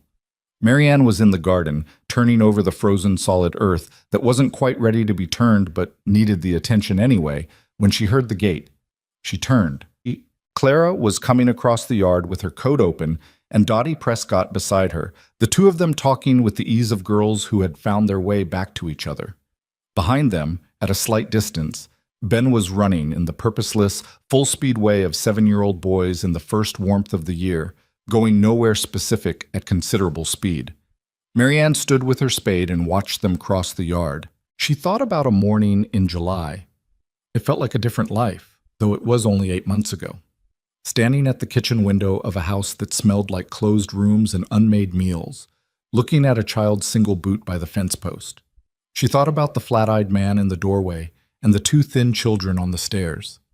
She thought about Ruth Hart's recipe book and the clear, practical handwriting of a woman who had known she was dying and used her remaining time to make sure her family would still be fed. The boot was still there, she realized. She'd kept meaning to move it and kept not doing it. And at some point she'd stopped thinking of it as something to deal with and started thinking of it as just part of the yard. Ruth's yard. The yard that was also now hers. She went back to turning the soil. The marriage question was raised, as it happened, not by Gideon, but by Ben. He came to her one afternoon in March while she was at the kitchen table with the ledger that was getting thinner with entries now, the valley's worse behind it. And he stood beside her with the look of someone who had been composing a speech. "Marianne," he said. "Ben." "If you married Papa," he said, "would that make you our mother?" She put down her pencil. She looked at him.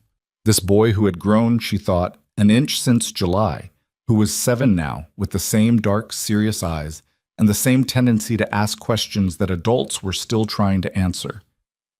"That's a big question," she said. "I know," he said. "I've been thinking about it for a while."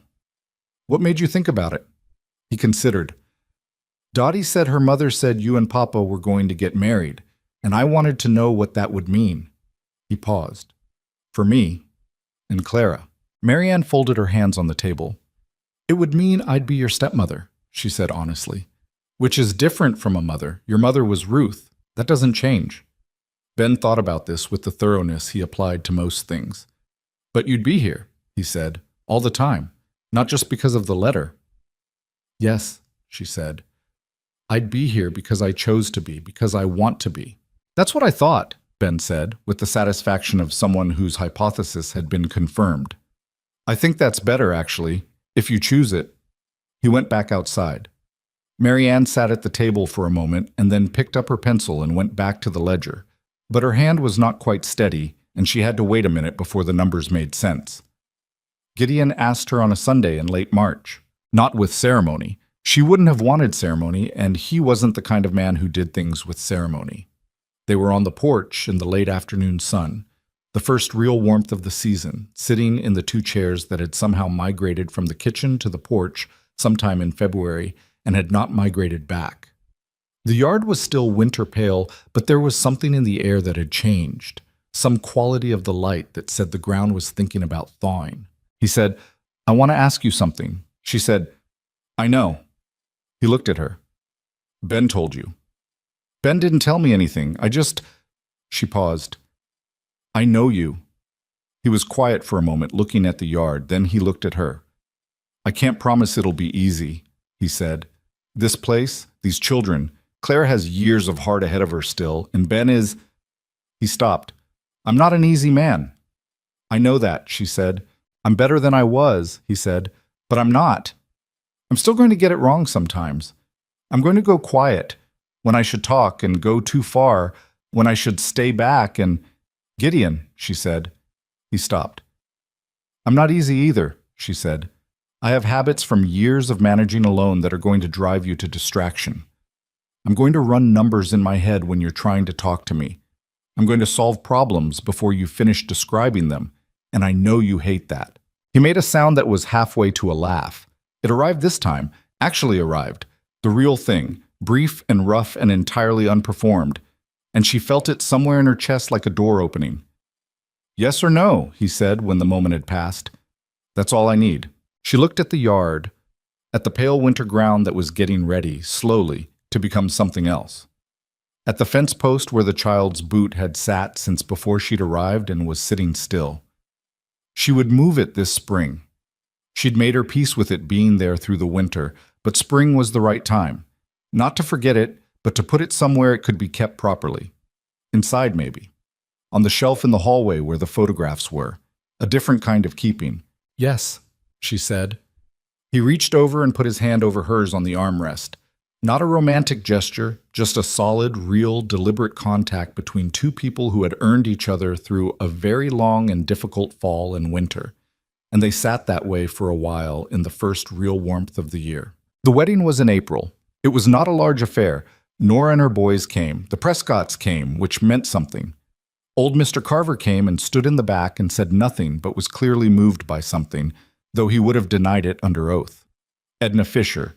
She and Walt had been keeping company since February, which was information that had arrived in the valley with the quiet certainty of things that had been inevitable for a while. Brought a cake that was the best thing Marianne had eaten since arriving in Kansas, and she said so, and Edna looked pleased in the controlled way of women who had worked hard at something and knew it had come out right. Clara stood beside Marianne through the ceremony with her back straight and her chin at the particular angle it had when she was managing a feeling that was larger than she had words for. Afterward, when the adults were talking and Ben was underfoot being Ben, Clara came and stood beside Marianne at the edge of the yard. She didn't say anything for a moment. Then she said, "She would have liked you." Marianne looked at her. Mama, Clara said. She would have approved." She said the word with some difficulty, as if she'd been working up to it. She was particular about people. She didn't like everyone. A pause. She liked people who meant what they said. Marianne put an arm around the girl's shoulders briefly, and Clara allowed it in the way she was beginning to allow things. Not leaning in exactly, not resisting either, just being present. "That means a great deal," Marianne said. "I know," Clara said. "That's why I said it." She moved off to find Dottie, and Marianne stood at the edge of the yard and watched the people in it. Gideon listening to Tom Prescott with the patient look he'd developed, Ben explaining something to one of the Harmon boys with the urgency of someone whose information cannot wait, Nora catching her eye across the yard and raising a cup in a small private toast that said everything it needed to say. The valley came back that spring. The way things came back after hard years. Not all at once, not uniformly, not without damage still visible in the places where the drought had gone deepest. Some of what had been lost stayed lost. 2 families didn't return. The Grubers sent a letter from up north saying they'd put roots down in Nebraska and weren't coming back. And Marianne read the letter and felt something for them that wasn't quite grief, but was adjacent to it. The particular feeling for people who had tried and found their limit and had to make peace with what that meant. But the families who had stayed were different in some way she found hard to articulate. They'd been tested in a specific way, together, and they hadn't all passed perfectly, but they'd passed, and that knowledge changed something in the texture of daily life. The easiness between households, the way people helped each other now, without requiring the help to be dressed up as something else first. The Hart Ranch was, as Nora had predicted, a center again. Marianne didn't think about it in those terms. She thought about it in terms of the table. Who was sitting at it? On what days? For what reasons? By May, it was not unusual for the table to hold 8 people on a given evening, some combination of neighbors and children and the occasional traveler who'd been pointed there by someone in town. She cooked, and Gideon sat at the head of it, and Clara held court with Dottie Prescott, and Ben talked to everyone with equal intensity, and it was not the house she'd walked into in July. It was not better in a simple way. It was complicated in the way that living things were complicated.